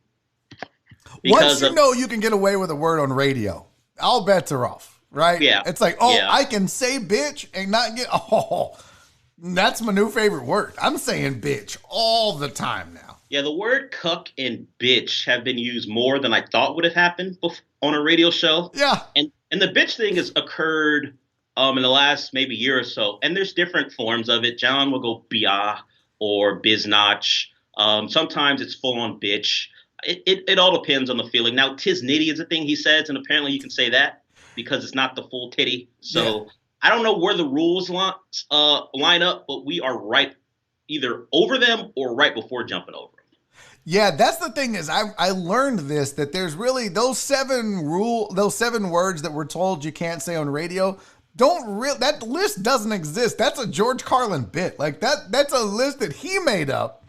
That I think it just comes down to decency, right? Like you can watch TV and in the middle of CNN, Don Lemon will say bullshit because he's quoting somebody. It's not a bit, but you can't just get on radio and be like bullshit, bullshit, bullshit. You'll get in trouble for some reason. It's the weirdest. Like I would have to ask Nick at a break. I'd be like, can I say cuck? And he'd be like, I don't know. And we would have to go ask somebody. There's no definitive list. That's a problem. And apparently you can say coochie, and that's not a problem. Really? I don't think you're supposed to be able to, but no. Aaron's like, yeah, you can say it. I was like, really? Well, so what I learned is you can't use nicknames for body parts. You can't say dick, cock, coochie. You can say penis and vagina. That's what I thought. But you can call someone a pussy, but you can't talk about a body part. No, that's true. Now, like the word dick, I would call people a dick. I'd be like, don't be a dick, or you're acting like a dick. You can say that all day long. And that's so weird that that's okay. But you can't be like, hold my dick. You can't do that. But you can be like, you're a dick. And honestly, you can say all those things as long as your listeners don't file a complaint. Like, it's all up to anyone listening to you to have an issue with it, apparently. Really? Now, yeah, because if we ran on a random air and if it was like, fuck you, fuck this, and no one told the FCC, maybe we might get a call from a client or maybe a boss saying, what are you guys doing? But as far as trouble with the government, someone would have to report it, record it, and go, this is what was said. And then there would be an issue. So if you had a segment on a radio show one day where you talk about eating ass for like 2 segments with Nick Sharara. And then maybe that carries over into the next show for another segment of eating ass. If some lady were to call, this is all hypothetical, because I'm not saying that you and Nick did this at all on the Charlie Palillo show. And by the way, it wasn't me and Nick. It was Nick. Oh, you weren't talking about eating ass. I didn't get in trouble for it. Oh, I didn't have a conversation with anyone about it. So clearly it was Nick. So they never really came to us. That was the beautiful thing. Back then, John was the, whatever his title was, PD, associate assistant, whatever bullshit title they gave him. But, apparently some lady called because you guys were talking about eating ass, and then Nick, Joel, and I were talking about, or maybe it was just, no, Joel was out. So Nick and I were talking about it in the first segment. And then some lady called, and apparently John had to pull all the audio from all that.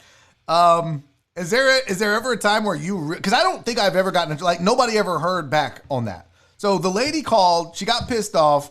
John pulled the audio, gave it to David Gow, who, to his credit, David Gow lets us get away, or let us back in the day when I was there. He lets everybody on air be themselves and get away with absolute murder. As long as it doesn't cost the company money, he's cool with it. And that's amazing because, he has his own values. So you never heard back from anyone on that? Because I didn't, and I don't think Nick did either. I heard from Nick that he had a conversation about it, but no one came to me and go, man, that ass eating segment was a little rough. It never came. I never have had a conversation about it. That's why I said maybe it was a Nick thing, because it extended to the next show. I'm not sure, but I didn't get that. There was a time, I probably only one time since I've been doing this, where I got called into a meeting, not individually. It was whole show thing about a certain subject matter. And it wasn't because we were talking about something. It's because we were talking about someone who had ties to the big bosses up in Bristol. That's the only time we've ever had a meeting. In the last year? I don't know what you're talking about, Barry. I don't remember, actually. I don't know. We'll pass. We'll pass on that subject. Hypothetically, we won't go into it. We'll just pass on that subject. Yeah. Pass is the word you're using a lot, and I'm not sure why. I'm just passing on the info. Just passing here. We're just passing through this topic. That's all. Gotcha. I mean, the use of the word pass is quite elaborate. The use of the word pass is quite elaborate right now. A little over the top, maybe. Maybe. So maybe someone will get that. You've never been suspended? You've never been kicked at all? No. For whatever reason, at one point, I was the voice of reason. Now that's probably gone by the wayside. I'll pretty much say anything now. But no, I've never had a discussion where it's like, all right, Del, you went a little bit too far this time. We're gonna sit you down and you're gonna have to go home for a week. It's never happened. I think it's only happened as far as working with someone. It only happened once, and that was a long time ago, where someone got a week suspension for talking about some Japanese version of porn. But yeah, it was a long time ago. You're like the reputation I feel like you have now is the cranky old man. You're literally like the youngest dude there. You're 32. You're definitely the youngest on your show. Like, I don't know, maybe Jose, but he's not on ESPN right now. How old is Aaron? He's in his 40s, right? I don't think so. Well, I've never asked. Nick is 30s. Nick is mid-30s. You're probably the youngest dude on the air, and you kind of are the crankiest, Del. What people call cranky, I just call being me. I think it's just being me. You're an old man at heart. You're a fucking you're a 70-year-old cranky white guy trapped in a 32-year-old African American body. I'm neither cranky nor white or old. I simply I'm not up for the bullshit. That's all.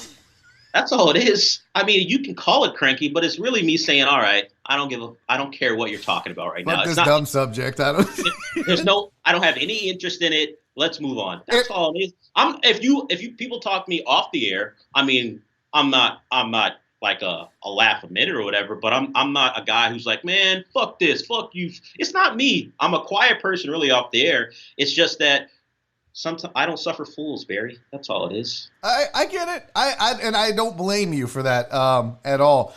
Do you, is there a topic, like what would you talk about? Because everybody has those things where like, man, I don't want to be talking about this shit right now. I don't know, maybe for you it's baseball or some shit. But what would you, if you had your druthers to do an entire show and be able, like for me, I can come on Barry on Deck, and if I don't want to talk sports for the day, we don't talk sports. And if I don't want to do, I can literally talk about anything. All I have to do is make sure I keep it entertaining or informative or something that people aren't going to tune out from. What would your ideal show or topics be about? Really, if we could plan a show for me tomorrow, I'd be like, can we review the last 3 seasons of Dark on Netflix? I'm a big sci-fi, mind-bending type guy. Like, for example, I don't like during the quarantine when we didn't have sports. I was like, it's a little rough on the air, but for me, going home, you mean I can spend all my time watching everything I want and not have to focus on, oh, look, the Astros are playing the A's in the middle of the week. I guess I have to watch this for the show. I don't know. I'd rather watch season 2, episode 5 of Dark to figure out why this guy's mom is actually his daughter. Because that's kind of how that show is. It's about time travel, Barry. What? Yeah. If you watch, first of all, it's in German, so you have to read the subtitles. Oh, no. Well, we discussed I don't like to read, so I'm not watching that. Yeah, you're out. Definitely not watching that. I read more subtitles than I do actual books. That's real. There's a comedian in Houston. And I love that show. It just ended its 3rd season. So if I could just do a podcast or a show about all the shows I watch, and plus those shows are so intricate, they develop Reddit followings. I love all that stuff. And then throw in some college football, and then you've got my perfect show. Bro, why don't you do a podcast on it if you're that passionate about it? Well, I do a college football podcast, and no, not that. There's a million fucking college football. I know. Whatever. No, I'm talking about on Dark. Like, you could literally do a whole show just breaking down that episode by episode, and fans would flock to it. Yeah, I would have because you say that, and it's funny because every time we get into that stuff on the show, people always tweet and they're asking for responses they're asking for recommendations on shows. So it's actually something I should do. I'm just lazy. That's what it is. That's yeah. Listen, it's a lot of work to do a podcast once a week. So I totally get it. Totally understand. Somebody wanted me from the chat. Somebody asked me to ask you about the Raheel and Dale show. And when I had Raheel on this show, I want to say it was the first time. No, because he's been on twice now, and maybe it was the second time we talked about it because we started talking about the fact that there's not very many minorities in sports talk radio, and that you guys wanted to develop a show that wasn't just old white dudes talking about old white dude stuff. You were like, you know what? Let's be young. Let's be hip. Let's be contemporary. Hip is such a old white guy word, but let's be young. Let's be progressive. Guy, well, I am. I'm 46. I'm a 46-year-old white guy. If I wouldn't have shaved, you would have seen the gray in these thin whiskers. But what was the purpose, and did you enjoy that, and do you miss it, and have you guys talked about doing something again? Just talk about the show. People miss it. They loved it. It was an experience, certainly for me, because that show was off the back of 4 hours of producing. So if you can imagine trying to keep the energy up, for at least from my side, to be, all right, you just did 4 hours of radio. Now add another 2 on, so you're doing about 6 a day. That's a lot. So, yeah, it was a lot. I may even get the math wrong. It's either 5 or 6 hours a day. But, yeah, when Raheel and I got the show, it was about, hey, there's a certain segment of people who don't have a show that's catered to them. That now I can play music that kind of makes the show younger, but the discussions are driven by Lance and John. And Raheel, even as a co-host, he would bring his own stuff to the table. But really, when he's doing a show with John, John's the driver for that show. And Raheel was the driver for the show we did. And we just wanted to make it feel like, hey, if you are under 40 and you don't have a place to go, and you don't have a show that fits you, come here. We're that show. We're the show where we're going to discuss the latest from Kanye to what Instagram model did this, what player might be involved in with some Instagram model. It was all stuff that people our age and even younger are finding on their phones, are finding on Twitter. And that was a lot of stuff we pointed to. What's trending on Twitter? What's big on Instagram? What's big on social media? And it's surely we incorporated sports, but I think we're at our best when we got people involved and we made that show about what they're actually looking at on the daily, as opposed to, okay, another home run by Springer. That's 2 in the last 3 games. And we're big sports guys, but it was just something where we wanted it to be a community for guys our age or women our age, whoever's listening, and to say, hey, there's a place for you if you're looking for that. Virginia Button, we said, yeah, Raheel and Dale was hard to see go, especially since they just got to number 1 in their slot. And that's what Raheel and I talked a little bit about. How disappointing was that? Because you guys, look, you're telling me about that and who your target was. And let's be real, those folks that you guys were trying to target aren't necessarily radio listeners per se, right? They're podcasts, they're Spotify, their social media, but they don't necessarily tune in to a radio show per se every day. If they're in the car, they might flip it on. And the advantage was you might find those folks because it was on FM. Thank God you weren't on AM trying to do that. You would have never found them. Yeah, that would have been rough. But so you guys had to scratch and claw and fight in a time slot and in a market that's mostly 25 to 55-year-old men. And so you found these guys 30 and younger and gals. How disappointed were you when the show got pulled? Because you guys fought and clawed to get to number 1 in your time slot. You finally did that. That's not easy. I don't give a fuck what your time slot is. It's hard to do that in this market. Yeah, we got the word maybe 3 weeks before that final book came out. So it was rough because for me personally, it was a new start for me because I had never been. My name has been on a show before, just the and Dell part of John and Raheel and Dell. John will always mention my name as he's opening the show. So I certainly have a presence, but it was never something where, hey, you're on the marquee. And just as professional growth, that's something you can point to and go, okay, I made it to a point where I hadn't been before. And I don't, that the whole city where it comes down to, there are not a lot of African-American hosts or black hosts on the air. That didn't weigh on me as far as something I was so concerned about. Yeah. But it was something when it happened that I thought to myself, this is pretty cool. It's unique. It doesn't happen very often. In fact, this whole show was a man, an immigrant from Pakistan, and a man who was a son of an immigrant from Nigeria. So it was kind of a special thing. And when it went away, I mean, I kind of rolled the punches. And really, because I've been fired before from a radio job, so when you hear your show is gone, you think, okay, this is what's next. And then they say, well, we still want you to do this. So that was kind of it was kind of something where this hurts, but I know what it could have been, what it could have been. So it was something. But that day when we got the notice that we were number one, it was really just like, all right, we were doing something. We were doing something, and really taking that show away, and there are reasons why it happened.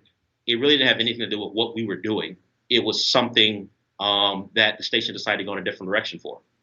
Have you guys considered maybe doing it on your own, like this, like what I'm doing? Have you guys thought about that? Because you had a cult following. You obviously had people that wanted it because you wouldn't have gotten to number one, because we just talked about how difficult it would be to do that in a radio book. You know, look, this is what I always said too about the ratings, because radio ratings are bullshit to begin with. Young people don't have meters, okay? That's not a thing, right? Like, young people aren't like, man, a 20-year-old's not like, ooh, I can't wait to be a Nielsen family. No, they don't give a fuck. No one says that. No, but, so it's usually people that you and Raheel weren't going after. You managed to grab them along with your market. What you guys did was amazing. Have you thought about trying to do it somewhere else? It's not something that, to be honest, has actually crossed my mind, because as soon as that show ended, there wasn't really any time to break. It was like, all right, your show's done, but you still got Monday through Friday, 4 hours a day with John and Raheel, because Raheel was still there at the time. Lance was still there. And so it wasn't something that really crossed my mind. We didn't really talk about it. I think it was something where Raheel was like, all right, I guess we'll keep it moving. And you see what he's doing now with Nuno, which is something I think he's going to be really good at and be really successful at. But to be real, we kept our head down and said, okay, I guess we'll move on. We'll keep doing this and see where it goes. And firsthand that COVID was one of the reasons why Raheel's not here, and obviously it certainly affected you at the station. I think we both are aware that things just happen, and to be honest with you, it's something we didn't consider at all, and I'm actually now wondering why. To be fair, but it just didn't come up at all. What is this market? And I've talked about this with Rachel Valnerante. I've talked about it with Raheel. We've talked about it with others. But what does this market need to do to get more representation across the board? It's a very white market, right? Like, I mean, there's not a lot of minorities in this business. What's that? Credit to 610 though. They went out and got that cat from KC, who's an African American gentleman. I forget his name. I wish I knew it. I hate myself for not having. But so, what can be done in this market? What needs to be done in this market? You hear all the things when it comes to that. When you look at pro sports or college sports, you need minorities who hire minorities, because for whatever reason, and it's probably a long conversation that I'm not smart enough to get into, why people like to hire people that look like them, or people they're comfortable with, or people they understand or they think they can relate to. So if you are, and this isn't really pointing the finger, if you are a 40-year-old white male and you have another 40-year-old or 35, however old they are, male, approaching you about a job, do you step outside your comfort zone and say, look, this guy may not sound like me, but I think he's got talent, so I'm going to hire him? Or do you say, this 40-year-old white guy, I understand. I understand who he is. I know what he's about. I feel I can put my trust in him, and that's who I hire.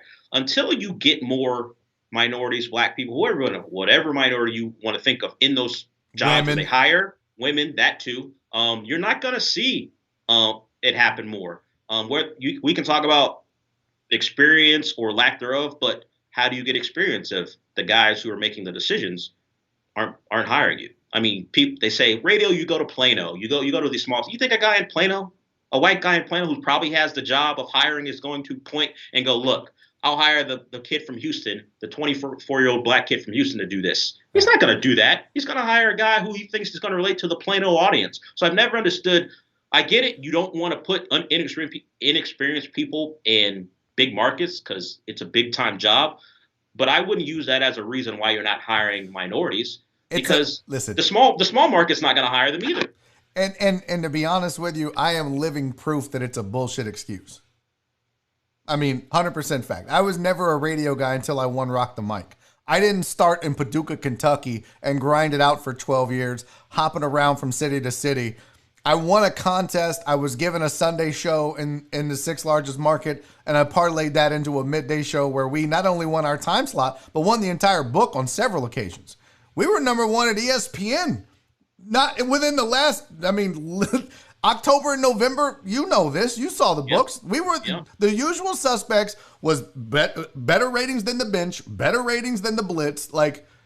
So it can be done. You don't have to go that route. Everybody's path is different, but I'm 100% on board with what you said.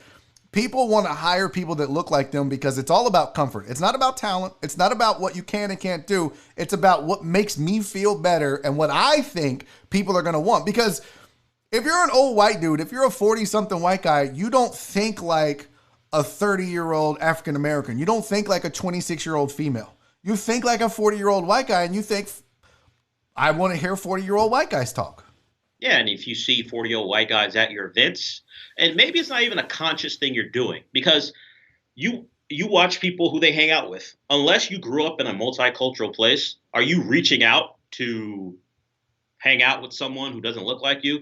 I mean, I just think I thought about that because you look at what's going on in this country with all the protest movement, Black Lives Matter. You see white people across the country going, all right, things have to change. Things have to change. I'll put up, and I'm not saying they're being dishonest or not feeling it, but who do these people grow up with? If you go to the Instagrams where they have a black square where they say when they did for the Black Lives Matter thing, or they're putting up black content because they feel like this is the way I need to do things to push change. Go look at their friend groups. When they go look at their pictures, they're I'm not judging them for it, but there are no black people in their pictures. Yeah. They're not hanging out with black people. It's just people like to be around people who they grew up with. And a lot of times, because how this country is built, there are not a lot of places where you can get a melting pot of people from everywhere living together. It's just not how it is. I mean, I now live in a place just because when we moved here, the house was in a white community, and now there are a couple of black people in the area, but it's a full-on white community. And if I went to a black community, it wouldn't be this sprinkling of all these different cultures. You're probably going to see a majority of black people living there, and that's just how this country is set up. So as much as people are talking about change, you're kind of already on the back foot because you're not going to grow up around these people who you can learn from and adapt and figure out why this world is the way it is. Yeah, I mean, culture is developed. You know, you can't just declare you have cultural diversity. You just can't be like, all right, I'm on board. I was fortunate enough to grow up around many different cultures and learn and be able to appreciate and understand and know. And I think that's why too, I'm confident. I have confidence when these subjects come up and I don't get scared. A lot of white guys right now are really scared to even talk because they're like, I'm going to say something wrong and offend somebody and not mean it. And I get it, but that's the difference of growing up around different cultures and knowing what's socially acceptable to say and not say, and just assuming that you might know, and then you put your foot in your mouth. Because that's really what happens. A lot of times when you hear these, people getting canceled, I don't think that every one of them is racist. They just say racist shit because they're culturally ignorant.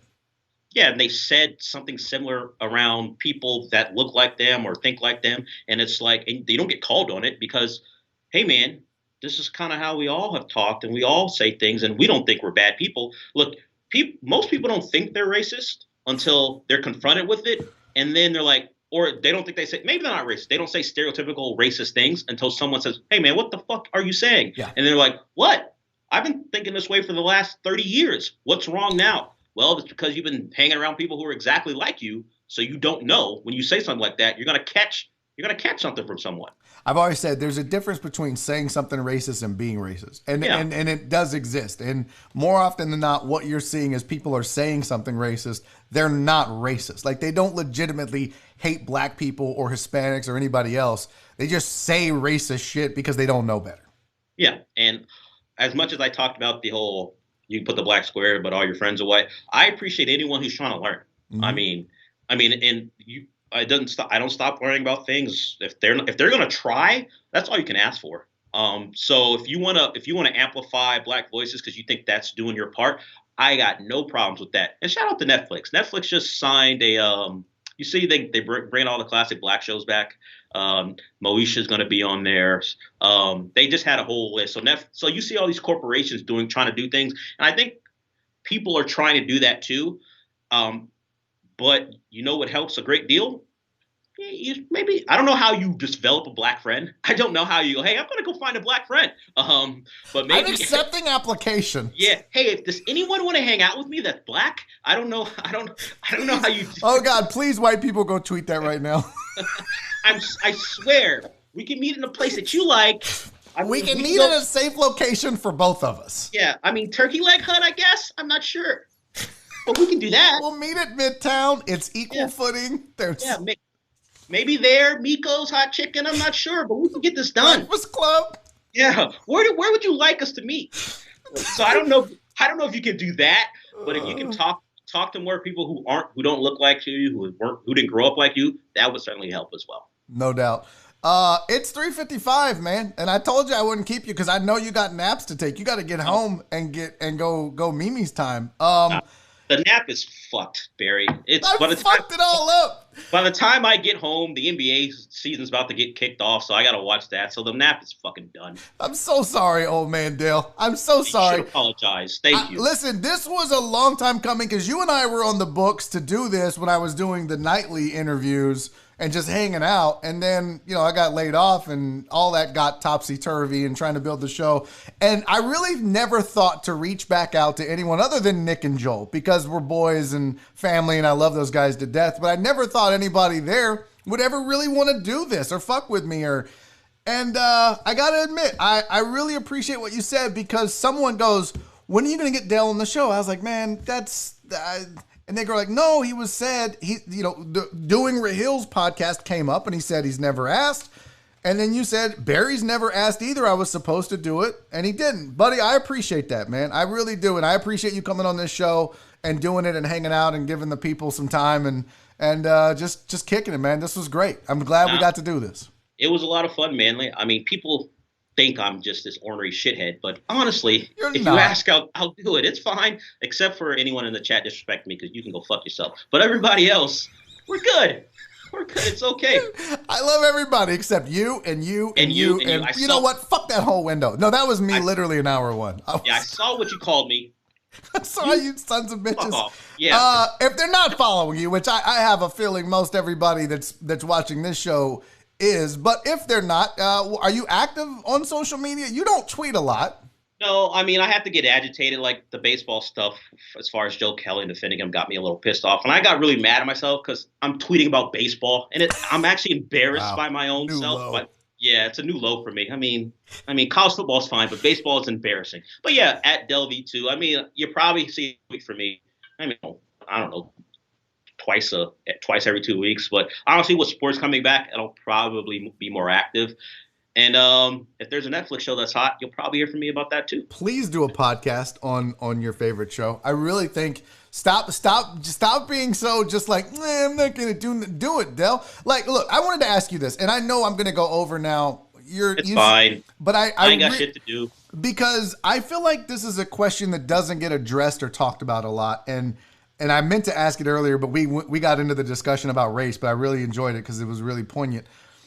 But as a producer, are you, I think the question is, are you always wanting more? Is the goal to be a producer or is the goal to be on air? And a follow-up to that would be, what are you doing, if anything, to achieve that, and how difficult is it? because of what I get to do as a producer on a daily basis, I don't feel like I'm certainly a producer, but because of my ability to add input to the show, that type of nagging feeling that I need to do more kind of gets pushed aside, because even for an hour, I mean, my name's not on the show, but for an hour, I'm the co-host with John. That's what from 10 to 11. So some of that stuff gets pushed to the back, but there are times when I feel like, because the show has its two main hosts and that's just the way it is and that's how it's supposed to be, that there are times I would like to talk about things, or even the subject matter that's being discussed. I feel like there's space for me to take it in a different direction, but you got to realize you're the producer.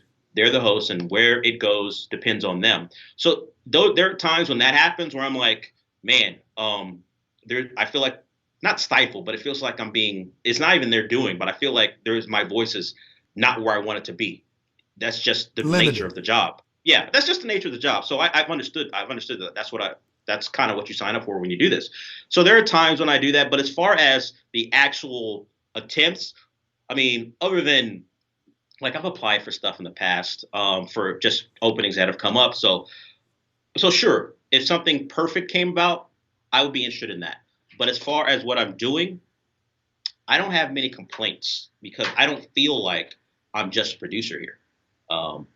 Is that important? Because Nick, we always made sure that Nick was a part of the show. I always, like when I first started with Liebeshock on Sundays, our producer, Mike was our first producer. Shout out to Michael Carroll. Love that dude. One of my favorite human beings. One of the best dudes. Amazing human being. But he was involved in the show. He didn't talk a lot, but he did a lot for the show, which is where a producer can really take a show from good to great. But and then we started slowly getting other producers and talking more. But then when I got the midday show and did it with Joel, we had chemistry issues. So we always made sure Nick was involved to kind of help the show keep moving and not get weird. And then I also was like, I don't want a producer to just feel like I don't matter on this show. So we were always making it a point of getting Nick involved to the point where he was in the intro. He eventually, all of that, right? So he was on the shirt. It wasn't like we were ever going to exclude him. And I thought the Blitz did a good job of doing that with Jong, maybe not to that degree as far as his interactions, but Jong was busy too with other stuff. Is it difficult for, as a producer, what's that like to know, okay, I'm just over here pushing buttons? That can't be like that's got to be a bad feeling. How do you cope with that? If I felt that way, it would probably I'm not saying hurt. you. My bad. I mean, okay, in general, I have a feeling that some producers want more. They look at producing as the means to an end, not the end. Like it's the beginning of a career, not a career necessarily. It depends on what you feel. I've met guys who all they want to do is can I grab sound? Can I edit? Can I answer phones? Depending on the structure of the organization. I've met guys who that's what they want to do. And they would rather be someone who supplements the show by the background as opposed to being out in the forefront. I think it's about your personality. Like if John and Lance were like, hey man, we're just going to need you to do this. We'd actually prefer if you didn't do what you're doing now. I don't think I'd last very long. I mean, there are financial ramifications, but at some point you're like, I'm not progressing. But I've never felt like that from the jump. So, but it really depends on your personality. If you're a producer who feels like that is not something you want to do, it's a derogatory thing to say pressing buttons, but that's just the cleanest way to say it. If you don't feel like doing that, then you've got to find a way out. You got to do a podcast. You got to, from all the contact you might have gathered being a producer, start asking those people who you talk to book shows to come on your podcast. Make it seem as professional as possible, because you don't want to present crap to them, because then they're like, why am I doing this? But if you don't want to be that person, you have to find a way out, because generally, as a producer, you're not going to be given opportunities, because most people who hire think of you as the guy who makes sure the show gets on the air and the guy who makes sure the hosts sound good. And if you got a problem with that, go find something else to do.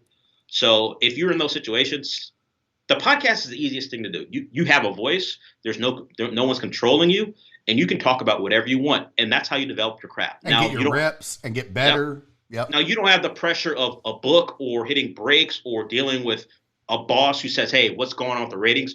But it's the only way to make sure you're ready and to show people you're ready if you're in a position where all you're doing is asked to press buttons.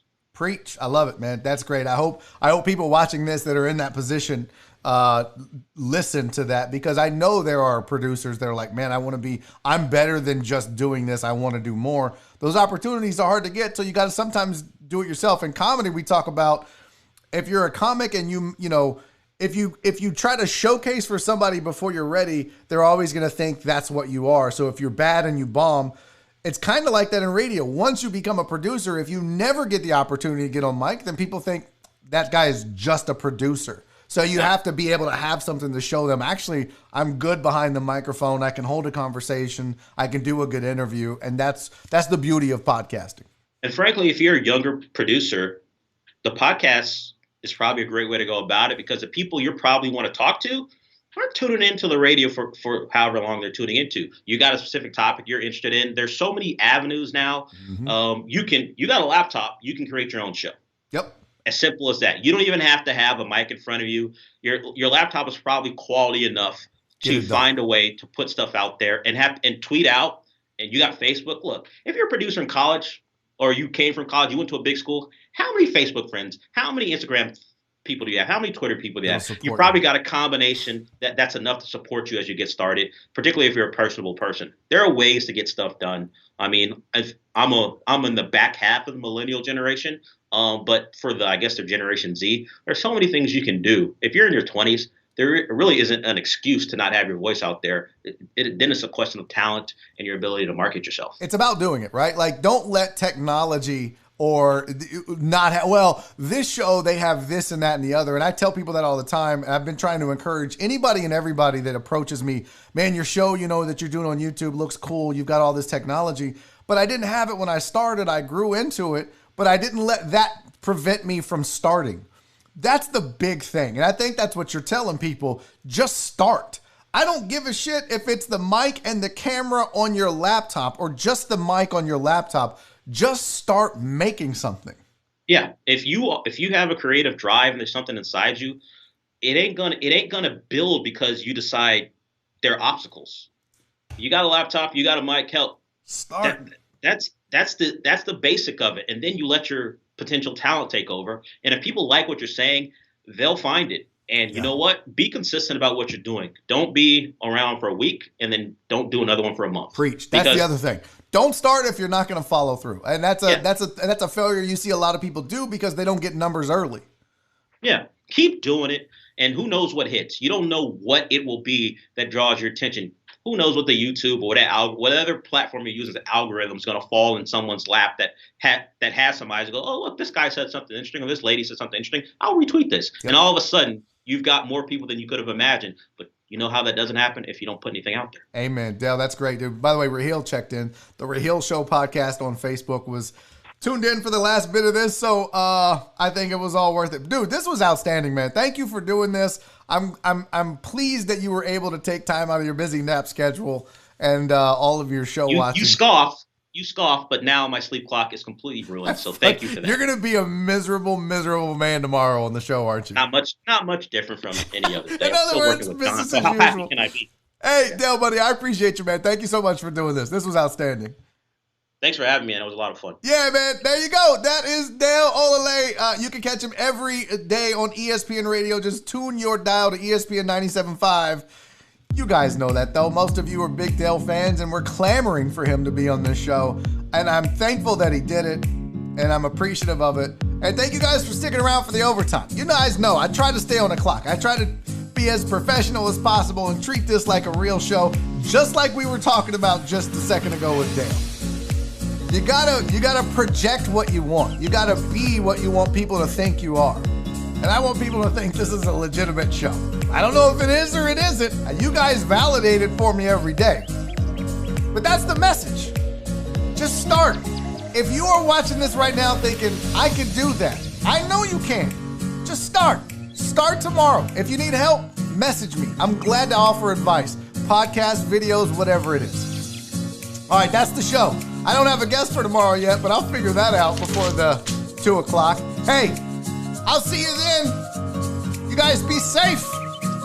be kind, and most importantly, love each other. See y'all tomorrow.